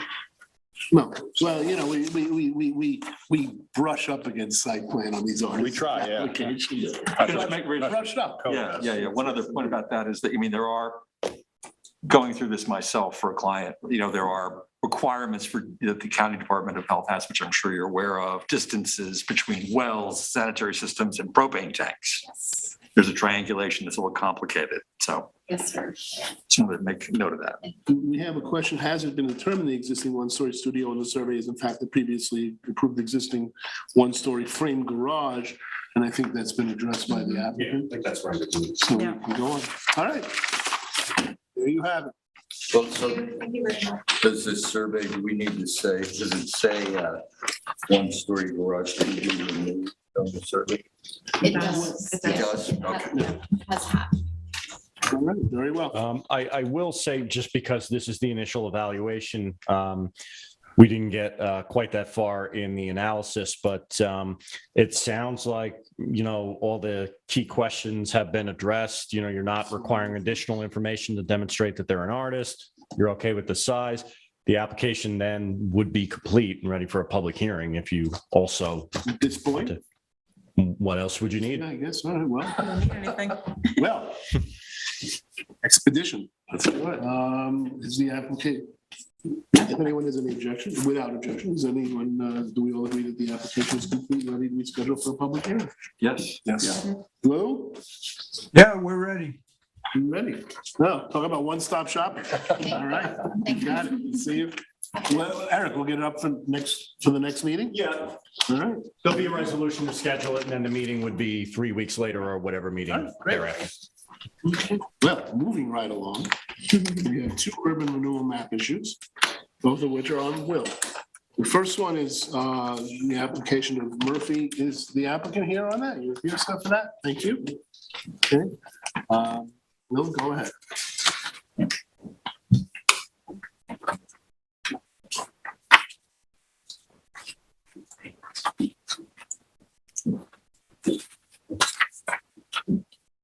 Okay, so this is an application to request a modification of urban renewal parcels 134 and 135 depicted on sheet M and 2 of the urban renewal study.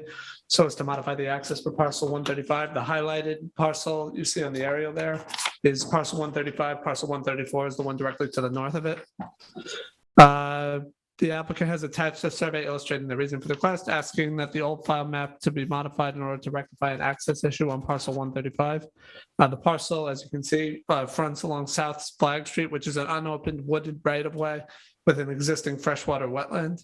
Based on the current access point for urban renewal parcel 135 and the plan to open a portion of South Flag Street, the existing freshwater wetland would be impacted. In order to minimize these impacts, the proposed modification of the map would allow for both parcel 135 and the neighboring parcel 134, both owned by the applicant, to take access from parcel 134 via common driveway to be constructed within the limits of the South Faber Street right-of-way.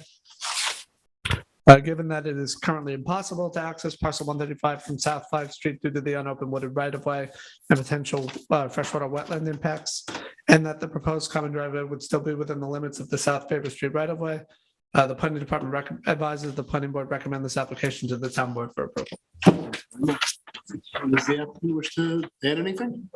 Please take the podium. The only question is that you're making a common driveway, that's news to me. Would you state your name and? Good evening, my name is Sean Murphy, I'm on both lots, one different name, so you guys can't marry them. But anyway, that was the game, East Hampton Place. We're losing it? No. Merge. It occurs. In your word, merge, in my word. Will, do you have the survey? Yeah. I have one in front of you. If I see this picture come up. Are you bringing a survey up? Yes. Okay. That is. Anyway, I'm the guy who suggested this whole easement across the adjoining property. Because in the first initial thing with this thing, it came back for me to plow the whole road. I said, I really don't think Brian Frank would be too happy about that. So I said, we need to redo this whole thing. So, obviously, house here, this is the easement, right? That's the wetland pond, right? Okay. Scroll it up a little. There you go. Yeah, if you touch the screen. Yeah, right. Just point then. Okay, there's easement across the neighboring property, right? That's actually diminishing the value of this property. I mean, no one wants easement across their property. Whether it gets sold in the future, who knows? I have no idea. I'm 68. I thought I was done building. This house is for my daughter. She's got hired as a teacher in Montauk, so daddy's got to build another house. Anyway, so that's what it's all about, to come across here. And the whole idea, all the utilities, this common driveway aspect, wasn't aware that if I'm thinking common driveway is just one driveway, the driveway for this future lot to me is going to be way over here. Where I don't have to ask for anything. I'm not near the wetland. I have no consideration. I'm trying to get myself away from this pond, right? So I don't know if differently about that. But I'm not. If I'm willing to give this access across this land, I mean, isn't it East Hampton's responsibility to give me access to my land? Is that somewhere in your code somewhere? Yeah. You actually have to give me access? I'm not looking for the headache. All right, I got it. Brian Frank will tell you, he tells me, Sean, you're the most honest builder in this whole town. So let's keep it that way. Brian. So I said, okay, we'll come across here. We're staying a distance away from the wetland, greater than the distance from the property line here. I moved it even further. But for me to have this in my comment for this lot, whenever, if ever, I really don't know. I have no plans to it. There's nothing to apply for. I'd rather see it driving for the future middle lot, Eric, along the property line of the existing house, which is also, which is a rental, year round, not Airbnb. So you have a problem with that? Or you require that I have to have that common driveway? No, I guess, so that's a clarification. Okay. I guess just, this section here, sorry, Lou, because I'm pointing. Yeah, no, I apologize. But, so the section coming off South Faber, this would just be an easement for access to the southern line. Exactly right. But would the proposal be for this lot to take access and then branch off? No, It would be to be up a here. whole new one, yes. Okay, I guess, maybe not, maybe I will do that. okay, but our I don't have any understanding, requirement that I yeah, have to. our understanding of what was being proposed was that this stretch would in essence be a common driveway Yeah, I because it didn't- would be access for those. But either way, even if you want to leave a separate access for Yeah. this lot up further north and then have that be the access for this, Right. we favor that over the current configuration, which requires improving Flag Street all the way to the edge of this property in proximity to this extensive wetland and right through this pocket wetland. Yeah, So, there's no wetlands on my land, it's all around me, so I'm confined there, you know? So anyway, that's, I agree with that. And it may well be the same common driveway. I really don't know. My plan right now is this driveway goes in, it's a tree, this whole thing on my property, right? The total privacy for that access. And that's it. And I pay for the trees. I'm gonna ask you guys too. Since it's not your problem. But that's my plan right now, to build my daughter's house there, so she can remain a teacher in Montauk, where she was raised and everything else. So she's coming home. All right? Does anyone have any objection to the proposal? No. No, but the modification should show the other access we're talking about. yeah. The existing? Yeah, and we'll clarify that in front of the town board, but either way, it's preferable over the existing configuration. So. You'll need, excuse me, will you need that drawn on the survey? No, we'll prepare a map for the Okay, town board, fine. our information technology department. All right. And then that'll get signed eventually, Yeah, right? well, this is just for you to offer comments to the town board, whether or not you're okay with the proposal. But when it goes to the town board for the formal public hearing, we'll have maps prepared to illustrate everything. But I'm not proposing the other driveway right now, so I don't know what you're approving. The urban renewal map, you have to have access to all the different lots. Yes, So I'm aware. if you're gonna eliminate the one that exists. No. Or you're not gonna do a common. I'm not eliminating anything. Well, what's the access for that northern lot one? If, This lot, yeah, it's vacant, so there is no access. Yeah. It's abuts the road right here. So my short distance is right there. but you want a legal access in the urban. You on that? What's the Yeah, it's vacant. I don't know. It's not. Am I missing your question there? No, the urban renewal maps show access for. Oh, yes, all right. the I get it lots. now, right. Yeah. Yeah, It shows me- we'll show you right now the It existing shows you map. coming off a flag, I think, right through your wetland. Tell you the truth. Okay, so under the There you go. configuration, Right. Flag Street is, the wetland is basically right here. Flag Street is to be opened for access to the southern lot. So basically, this would all go away. 134 would essentially have the, their access point, Yeah. maybe further north. Right. This would stay the same, but we would change the notation that, instead there's going to be an easement across Correct. 134 for 135. And then this would be, you'd see actually this hash marking here saying it's not to be open. So. Lou, Yeah. do you have anything you want to add on it? No, I abstain from this decision. What are you pointing at? It's fine, it's like good grounds. Michael, did I cut you off? No, Thank you. I don't support Okay, well, you don't need to vote on this, right? No, It's just comments. all you have to do is offer comments to the town board, and it sounds like the comments are, we support the modification. With one abstention. I support it. Yes. Okay, very good. Thanks very much. Thank you for sticking around. Okay, the last item on our work session is 238 Springs Fireplace Road, Springs Car Wash. Will? I apologize. I see Ms. Baldwin, and you also here on that? Been here before on that. Is that Britain That's Britain. in uniform? In uniform. Smokes. Okay, go ahead.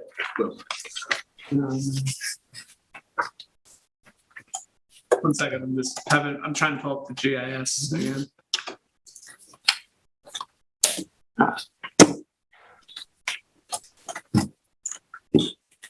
You have a member from the Springs Fireplace Corridor Watch Group.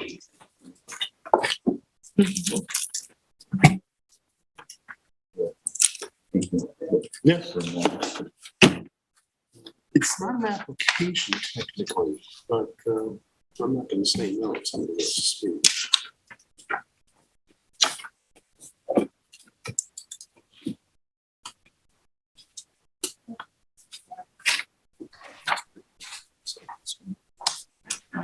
Fine. Sorry, one second, it's just, It's all right. GIS is something being very slow. So you can start. All right, yeah. Okay, but in the meantime, this application has been submitted requesting a modification of urban renewal parcel 9 depicted on sheet EH18 of the urban renewal study, so as to eliminate the access point from Springs Fireplace Road in order to take access via the adjacent roads on Ohio and Maryland Avenue. The applicant has a currently pending site plan application with the planning board under the name Springs Fireplace Road Car Wash. The applicant also submitted the report of their engineer and a confirmation of the opinion in that report by the Suffolk County Department of Public Works. The report stated that it would be safest to place the access driveways on the 2 adjacent side streets rather than on Springs Fireplace Road as originally suggested by the town. The town engineer concurred with this opinion, noting that the current survey requires a 50-foot scenic easement along Springs Fireplace Road, which is in conflict with the current designation as the access point for the parcel. Additionally, taking access away from Springs Fireplace Road for the car wash would lessen potential traffic impacts on a high traffic town road, sorry. However, the board should also consider that these roadways are the entrance and the exit to the East Hampton Recycling Center landfill. Maryland Avenue is the entrance to the landfill and Ohio Avenue is the exit. The board should consider that if the car wash is allowed to take access from those roads, the queue to get into the car wash, coupled with the incoming and outgoing traffic from the landfill, could end up backing up into Springs Fireplace Road. So, in conclusion, the Suffolk County Department of Public Works and the town engineer both concur that the safest route for the property would be to place the access driveways on the 2 adjacent side streets, and that the 50-foot scenic easement is currently in conflict with its current designation as the access point for the parcel. But the landfill entrance and if the car wash queue backs up, coupled with the existing traffic, cause backup traffic to spill into Springs Fireplace Road, the board should discuss all aspects of this and whether to recommend the town board for approval. Does the applicant wish to say anything with respect to this proposal? Bearing in mind that it's just asking for us to report to the town board. I'll just say that I'm Elizabeth Name? Baldwin on behalf of 238 Springs Fireplace Road LLC. I'm just here and available for any questions if the board has. Obviously, we are asking to move the access for a commercial piece of property from Springs Fireplace Road, which would require another curb cut to 2 existing roads, which the applicant has access to, which we felt, and as does the town engineer, planning department, and the county Department of Public Works all agree that this was the safer aspect and the safest place to access this property. So if there's any other questions, I can take this up. I did have a question. Is that opinion based on the idea of any particular use to which the parcel would be put? In other words, what do you have in mind? The county engine or the town engineer made his submission. I don't think it's always been for this car wash. Okay, so in other This has words- been an application that's been going on for an extremely long time, so I don't think it's a secret. No, I want to get it on the record. That's. Yeah, so I think- You know, that's what I'm doing. Everybody's been reviewing it. It's mentioned in the planning department's memo regarding the queuing, so I think it's always been part of this So application. why are we doing this independent of the car wash application? Why isn't it all bundled together? Because the town board has to amend the modification. That makes that a modification. And The if the planning board town, does not. I'm sorry, I didn't mean to cut you off. That's okay. If the town board doesn't amend the application, where does the car wash go? What happens to the car wash application? Has to request a curb cut. Yeah, it's different. As an entrance, no. Yeah, we would have to move, there would be a curb cut on Springs Fireplace Road. An additional one. Well, but an additional one, meaning that there's not one now, but you'd have to put one in? We would be, yes. Yeah, we're growing here. Right now, there's right now, the only recognized curb cut, I don't know if recognized is the right word, but the only place that curb cut is contemplated is on Springs Fireplace Road. The access, yeah. Yeah, the access. Right, okay, per the UR map, that's where they designate that And little that dot. wouldn't be, what's the applicant's opinion about having that as the access to the car wash, if there was a car wash? I think it's not a safe access. I don't see specifically why you would want to add a third access. I don't think it's doesn't provide safe access. I don't think it's sound planning. I think it makes much more sense to utilize existing access points on such a busy road. On Ohio and on Merrill. Right. And with the landfill, there's really busy in that one. Yeah, Exactly. that's the next set of questions, which I'm not going to ask. So Beth, I think Sam raises a good point is, I don't know what the status of the car wash application is at this point. It's For us. But it hasn't it's been not here. active. It hasn't been. Because of this access issue, from what I understand, there was prior to me coming on board and our firm coming on board, I believe there was a question regarding access, whether or not we had rights to access. We resolved that issue with the town attorney's office, that we do in fact have rights to both Ohio and Maryland. And So my question is, if we're changing the access in the urban renewal map for a CI parcel that is vacant. So in a way, we're just approving an access to whatever happens there. Exactly. This is Not not, in a way, 100% that's what we're doing. Yeah. In other words, yeah, if the applicant decides they want to open a lemonade stand, right, the access to that lemonade stand would be on right. Ohio and, I keep saying Baltimore and Ohio. which I think for any Maryland. commercial property, you would prefer less access points regardless of what it's going to be. You would prefer It less it wouldn't be on. curb cuts than more. Right, actually, it's two curb cuts, but not on Springs Fireplace. Right, Yeah, right. I don't know if this is, I'm just curious if the applicant has considered a sale to the town. Why don't we go into our discussion? Yeah, Okay, well, we don't have any particular person leading it. Oh, okay, then So never it's mind. kind of like Then a you- free form amorphous, Just say arrange what it, you want to arrange say. After the board, we'll give the public. an opportunity to- don't want to. We normally do hear from the public. Yeah, we are, yeah. Well, let me ask you, since again, we're in the realm of free. Well, I'd rather hear information before we. Okay, I think I would do that. Sorry. Again, this is just to be clear. This is not a public hearing. We take comments from the public for the purpose of understanding the particularities of this particular location that we might learn from the public. My name is Robert Pine. I'm in the Corridor Watch Organization, which is a non-registered organization, but a group of people who are overseeing from the public point of view the corridor. I'm just curious, has the planning board resolved the resolution from 1998 in which the town board stated that I'm not sure whether it's Ohio or Maryland, is reserved for the dump? I don't know that that's been resolved, but there is a town board resolution in which it is stated that one or the other of those ingress and egress roads to the town recycling center is reserved for the recycling center. So you can't really, until that is resolved, you cannot make any decision on this particular request.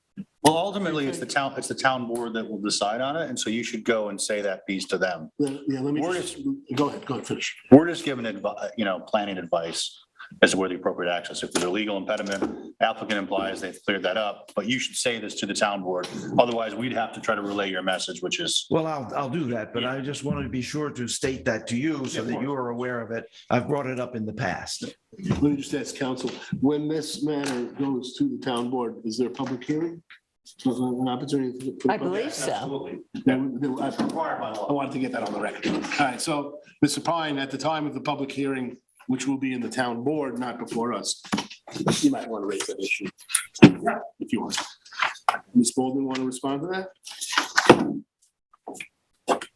I will just say that we did research on the title of and access to those roads, and it was our opinion and the town attorney's office opinion that we do in fact have rights to access both of those roads.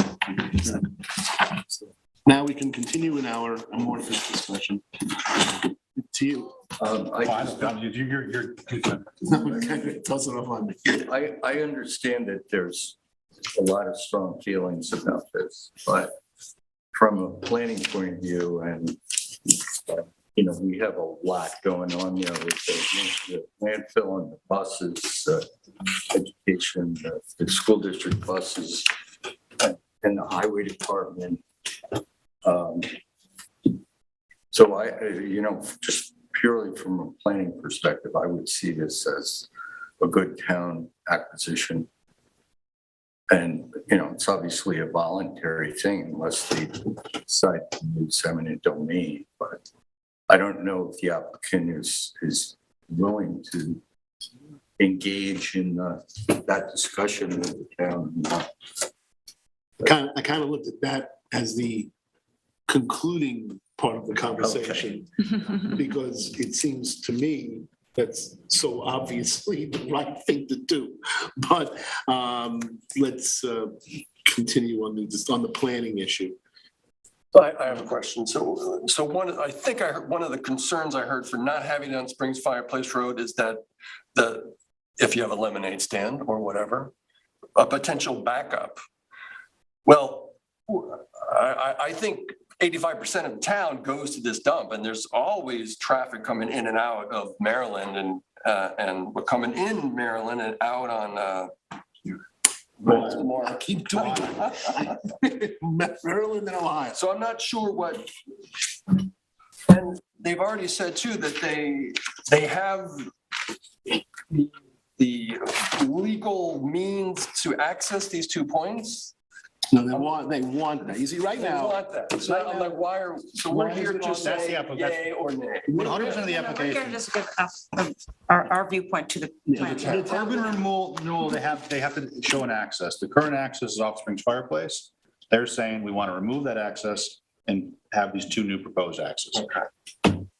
Unrelated technically to any application, clearly. That's why in the morning, if you're first in line or you're there early at the dump before it opens, there's a line of trucks around the corner. And I'm not sure what time, whatever business would open up here, but, and we all know in the summer, the population quadruples. So there's that much more traffic in and out of here. And let me ask you a question. Are you suggest, and I'm not planting an answer here, I'm answering a question. Are you suggesting that it doesn't matter whether it's off of Maryland and Ohio or as opposed to Springs Fireplace? No, Springs Fireplace. I think Mike doesn't have the knowledge of the site plan. Like we've discussed the site plan, and there was definitely discussion of making sure that they had space for their cars to be pulled over waiting for car wash. Somehow they have to manage that on their property. So hopefully it's not spilling out. This predates me. I should have gone back. Well, no, that's all right. Because this wasn't before you before us previously. Okay. This issue of whether, Yeah, this whether is- we recommend to the town moving the access from its current location on Springs Fireplace to Maryland and Ohio. So Springs Fireplace is bad. The other locations are less bad. Well, that's for us to recommend Yeah, or okay. say. Go ahead. Anyone? Who's up? Yeah, no, look, I think from a planning perspective, it makes sense. Irrespective of any future use, it just makes sense to me to not have another access egress point along this very busy stretch of Springs Fireplace Road, period. And it would be between Maryland and, Yeah, right? yeah, sure. Those are the two. Yeah, exactly, irrespective of any future use, yeah. I agree. I think it's a very basic planning principle that you prefer these access points to the one that is on Springs Fireplace. To me, though, it seems like this is premature and maybe there's conversations I don't know about. I know this is one of the issues that was raised with the site plan application, and it's an important one. But once you move these access points, then they're locked in there. And to me, it would make sense to make sure, I know I raised concerns, and I might have been the minority of the queuing, issue. So you can move those access points more towards the back. So I think there's room for 2 lanes of traffic, which would then, lessen that issue. But once we do this modification, or once the town board did, if we recommended it, you'd be then locked into those 2 points. And I understand why you're doing it, because you want the application as proposed site plan to go through and that relies on them being here. But to me, it would make more sense to work out those issues because maybe the car wash goes through in the current plan, or maybe it doesn't. Maybe something else comes up where different, and I know you could do another modification then. I'm just wondering why there's a necessity to do it now when there are outstanding issues with the other applications still. So my personal advice is yes, or recommendation of the town board comments would be, accesses off of these 2 streets, Ohio and Maryland, are much preferred. But not necessarily in these locations. Are we actually pinpointing the exact location? Yeah. All right, because it has to be outside of the Right. 50-foot scenic easement, which this doesn't appear No, to I think be. it is. What? You can't really. And to be clear, I'm not saying that I'm against it being here exactly. I just don't know why we have to make that, why the town board has to make that call at this point. Yeah, well, keep in mind, if you're referring to the sketch that's on the cover of the memorandum. Not that scale? Yeah, and a general idea. So, those points, that will be part of the discussion in front of the town board, where exactly they will be. Right, but my comment still holds, it represents my opinion, which is why, it's got to be pinpointed someplace. Yes, no, Why do it's a we- good why do point, we and I pinpoint agree it with you. Before we know what you're accessing. Mhm. Especially because we do have an application before us, so. Actually, before you do, Lou, I want to just give you Sharon spoke. Yeah, I think it's the lesser of 2 evils, and, I appreciate what Ian's saying, but, and he did mention it himself, but, which is what I was thinking. There could be a modification later down the road. If we pinpoint it today, it could always be changed, but the decision that's being made now is whether to have it on Springs Fireplace Road or on these 2 access roads. And for me, the answer is very clear cut, that we have it on the 2 side roads. And if we need to modify the exact location later on, then we do it then. No big deal, I think. Thank you, Lou. Sharon? So yeah, I was just going to add, I'm assuming you have your site plan and you're already thinking this out. And, obviously we definitely were very clear that we wanted you guys to manage the cars inside the property. And hopefully you will manage, these 2 access points will be because of that. And I think the initial problem was we were kind of stuck with where to go with regard to access, because from what I understand, the planning board was requesting us resolve the access issues. This was our path that we were able to work out. In the future, if we do have to modify, if it's I don't know how specific, I don't think it's very specific right now. I don't know how specific the actual map has to be, whether or not it's just you can take access from here and then wherever the site plan is, or the dot has to be specifically where the access is on that side of the road. I guess maybe that'll be a question that we can discuss with the town attorney's office prior to public hearing, to see if it's more of a, you know, the access will be on this side and this side, but does it have to be within that specific dot? I don't know. I could be wrong. I thought the dot did pinpoint a location, but if I'm wrong, then my comments are silly. But It generally No, is I'm an about- approximate access point. Yeah. And well, then I would just say, I mean, to that point, though, if there was no car wash application and we're talking basic planning principles, I would say these should be moved farther away from the Springs fireplace, you know, intersections. That, you know, you wouldn't be applying for that because it contradicts your site plan application. But that's why I'm saying this was one of the issues in your site plan, not the only one. Right. So it seems like oh, if we get this, we're good. Well, I think it was also one of the things that was holding us up from moving. We had tried to come back Yeah. onto the planning board's agenda, Yeah, I don't know and we're about that. told that we need to Yeah. resolve this issue first, go to get your UR modification and then come back to the planning board. And so It's sounding to we're me just like. trying to streamline it. I don't know and- about those details. I wish. I Yeah. did. Yeah, well, I mean, so that's it. I think we don't know those details, but it's sounding to me like the urban renewal maps basically just need to indicate that access can be taken from that road, kind of period, I don't think right? that's how it works. No, that's not where it's at. Right, and see, the problem is that they have an access that's only on Springs. No, I understand that. No, I'm saying, but in terms of what the designation, I'm sure that designation doesn't say at this point. No, They Yeah. usually are approximately where the access will go. Okay. It doesn't say that the owner has legal access over here. It really is saying this is where the engineers envision you coming off this road. Right, so, but in the absence of like, we can't really think that, but I see what you're saying about wanting to anticipate the actual proposal. No, But we have to think about this as there is no proposal. right. And then what I'm saying, So it seems to me, just let me finish, that this is simply saying that access can be taken now if we approve this from Maryland and, you know, an egress from Ohio, period. That's the way I look at it, is it should be, that it's a very basic question. Do we think access to this parcel, whether, for whatever use it may have, be it a lemonade stand or a car wash or whatever, should come off of Maryland and Ohio, or should it come off of Springs Fireplace? That's it. That's, all we have in to my answer. opinion, but that's- And then we're not even answering, But so town board is Maryland, answering it. Ohio and Spring, there's different areas. well, But we don't have to come up but with the that. point is Well, no, that. they are, there is a dot. But the that- town board will come up with that with them, But right? hold on, More than us. let me just say this. If it's going to be a car wash, okay, and if, as has been expressed in previous meetings that we've taken up the application for a car wash, that there's going to be traffic backed up to Springs Fireplace Road, as might happen when people are waiting to go into a car wash, then Ian's point is a valid one. It should be as far off of Springs Fireplace Road as possible. We can't go there. But we can't go there yet. Can't go there. Because all we're doing No, is we moving. can't be thinking about Can I any make specific one application. comment? Go ahead.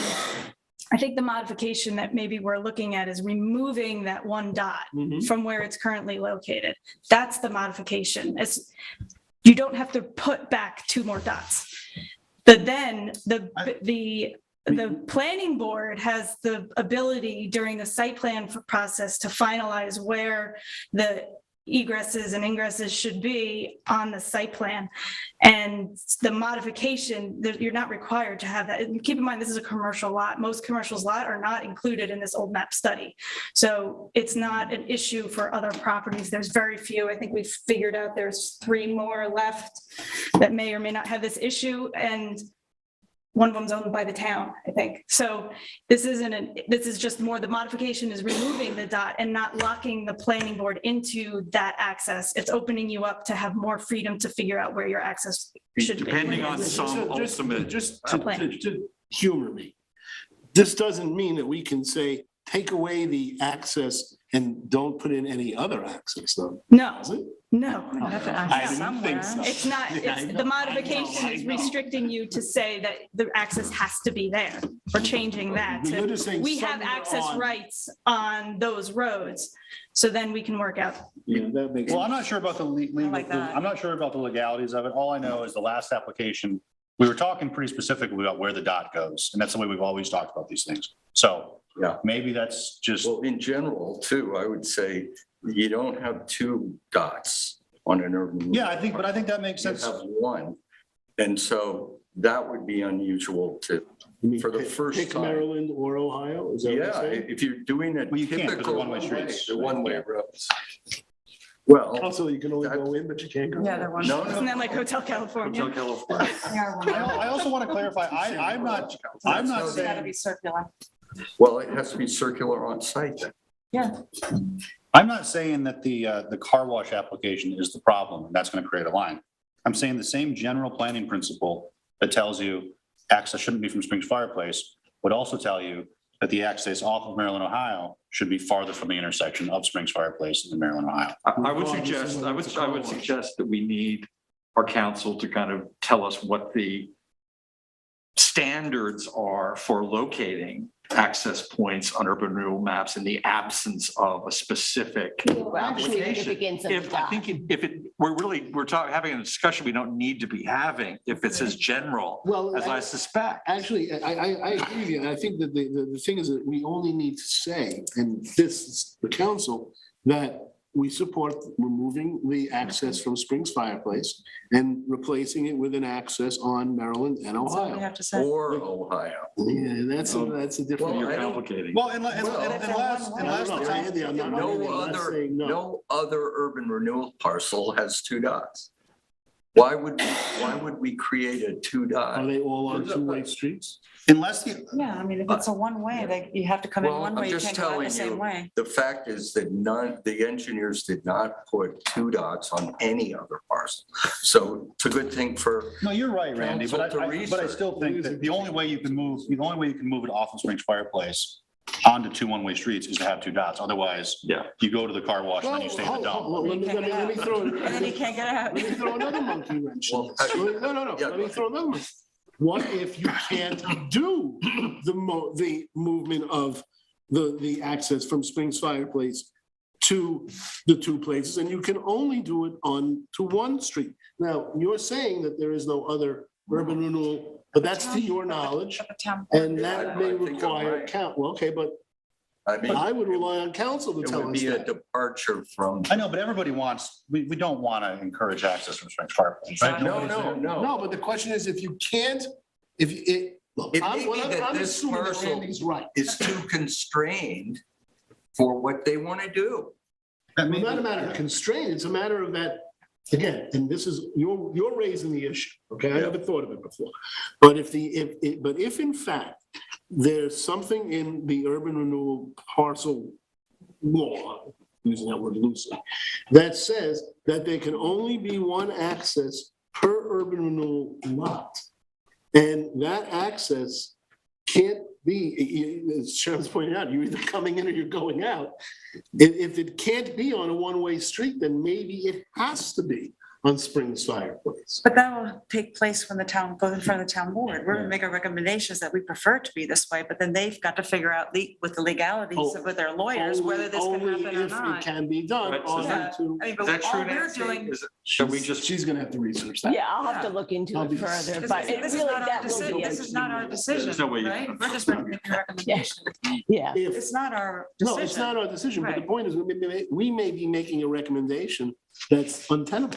Well, no, And that's gonna have to be part of our letter. this has To been the town discussed with board. the town attorneys, though. Yes. Right, so It's you're been- gonna need to figure that one out. Well, so where are we ending up? What are our comments? We're ending up with the fact I mean, that. my comment is that we recommend that it If, it- accesses off these two roads. but then taking, are you? No, but I mean, that's not for us. We don't know.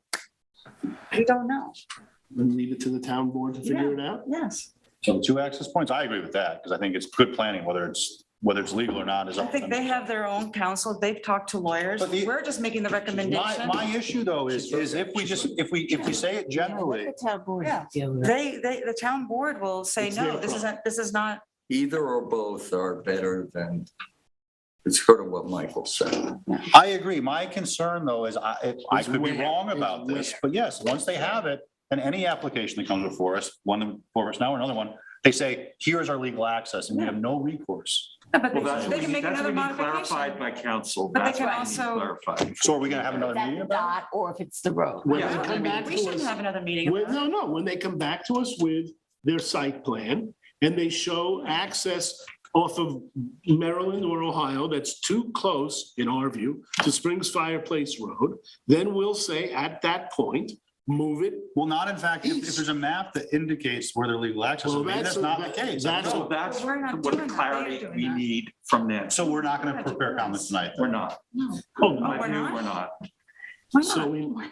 we're not because, no, I'm not saying we're not, because Why don't we just include those in only the two comments? members have said that so far, okay? The question is whether or not we can say, put it on Maryland and Ohio without specifying a place on Maryland. Right. Well, I'm I think fully she, I supportive of think that. what actually council's, I You mean, supportive their of that? council is saying is that we're just eliminating the dot on Springs Fireplace right now. Well, you All we're can't doing is do that. eliminating. I just don't think that's the way it's ever That's worked. that's half the load. But then, An urban renewal modification, you give up one, you put another. You don't just give one up. All right, but do you put another at a specific point on? You Maryland? have we been usually- given a specific point? I mean, That's the way it's always worked, Sharon, and we've always talked about it that way. If it doesn't hold legal water, that's not the way we enforce it, fine. But based on the last discussion, it sure seemed to be the way that everyone was thinking about it. I mean, the last. Specifically that the That it dot has to is be the a exact spot. Specific place on Earth. Isn't it the point of the dots? Otherwise, why have a dot on a residential lot? that Well, faces the street? My understanding of it, and again, it's something that we can get more clarity about, and really ultimately, all of this is the decision of the town board. But my understanding of it is that the dot is used to denote the road frontage where access is to be taken for the UR parcel. It's not the exact specific location on that property where an access and ingress or egress or both point has to be. That's something that we can get clarification on when it goes to the town board. I tend to agree with your larger, the bigger point you're making, which is that if it is, supposed to be in exactly where the dot is, at the very least, the ingress that's being requested on Maryland should be moved to the east as far as possible to alleviate any problem that there might be with queuing and backing up of traffic. But I don't think that's what's being requested of you. I think that the request here that you're reviewing in order to prepare your comments for the town board is basically and simply, should the access point be removed from Springs Fireplace Road and then changed to be an ingress and an egress on Maryland and Ohio? At some point on Maryland. Yes, Ohio. at a To be point to be At determined, a future date yes, related to site plan approval? related to site plan approval. How's that? If that's correct, if we can agree to Well, why that. don't we, look, It's on letter. We can write it any way we want it. Yes, and exactly to that point, to expand on that, all of these conversations that you're having, if you have a consensus on certain other points, include that in the memo, include that in the comments to the town board for consideration. I think that. Well, I mean, I agree with pushing it back. Yeah, sure. On the egress. to me, if you it know, truly is but- just access and off those two streets, it's obviously a yes. So, But I don't want to assume that and not include in our comments that we have concerns. Yeah, absolutely. That's why I would say that if that's the consensus of the board, that generally that pattern is okay, but make the mention in your comments that, however, we're concerned about where exactly that access point will be. We will consider that during the site plan process. However, we're also concerned that the town board might be putting a specific dot in a specific location that is going to behold the planning board to making that be the access. Take that approach. you have synopsized the issues that should be included in the letter. Plus, the question of, does the board want to recommend that this parcel be, what do we call it, listed For purchase or Yeah, or considered for Considered. acquisition or, you know, considered? Yeah, we land do. swap. I do. Do we? Do we? Yes. All around? Everyone, Lou? Yeah, watching this on Zoom, there's a big advantage because I'm not in the fray of all this back and forth discussion. I'm sort of looking down upon you and Are you? Oh, evaluating really? everything. Olympus. So listen, I think what we should say to the town board and what I hear all of you saying is that there's a number of points that we need to make to them. Number one, yes, we agree that the access point should not be on Fireplace Road. Number two, we have a concern that if we earmark it where those dots are pointed today, that could be a problem down the road. So we don't want to do that. If we have to pick an access point, it's got to be further east, but we'd rather not pick an access point now if that's possible. These are all the things that you guys were saying. I think they're all great points, and I think they should all be included in the letter. And you say this from on high, Yes, I judge you and analyze you, and this is what I hear. from the lofty, Yeah. lofty perches of It Montauk. is, Who are we to? Who are we to? Who are we to? it is my command, and you shall execute it. All right, we hear you, buddy. What he says. Okay, all right, so, and we'll add the thing about acquisition, just because that's how we feel. So, all right. So, there you go. All right, we'll get a letter, thank you. The letter, Eric, you guys will prepare a letter. you Yes, send it to me. absolutely. I'll Give it the eyeball and off it. Okay, so we are done with our work session, and we now move to, we only have two matters on for regular meetings, those of us that are left. That's to schedule the public hearing. Sharon, if you would be the person on 351. Should I, You know what? should I to talk about the electronic? Why don't you identify the space, identify the date, and for the next few times that we do it, read in, I think it's paragraph 6 or whatever it is. I think it's 6 is what it tells you how to do it. But we don't have to do that, do we? Oh, we don't have to. Well, you know, just this. I'll be very quick. In the matter of the application of 351 Pantego Minor subdivision, tax map number 300-29-1-2. This is to schedule the public hearing that will be held at Wednesday, November 16th at 7 PM or soon thereafter at 300 Pantego Place. Sorry. The hearing will be held live and in person by the planning board and will be available electronically by video and teleconferencing. Second. All those in favor? Aye. Any opposed? Passed, 7-0. Yeah, In she did it. the matter of the application of East Hampton Historical Farm Museum Storage Building Site Plan to schedule a public hearing for Wednesday, November 16th of 2022 at 7 PM or soon thereafter as matter may be heard. I've read the resolution and move for its adoption. Is there a second? Second. All those in favor? Any opposed? Passed, 7-0. It is 10 minutes to 9. Again, we don't have a meeting next week. I thank you all for your agreeing to, no, we did that. We did that, We did it and this before. one, We did that before. we did. We did that. So, thank you all for your convenience. If somebody can make a motion. Motion to close. Is there a second? All those in favor? Aye. Whoa. Go forth, my children. You have done a good job.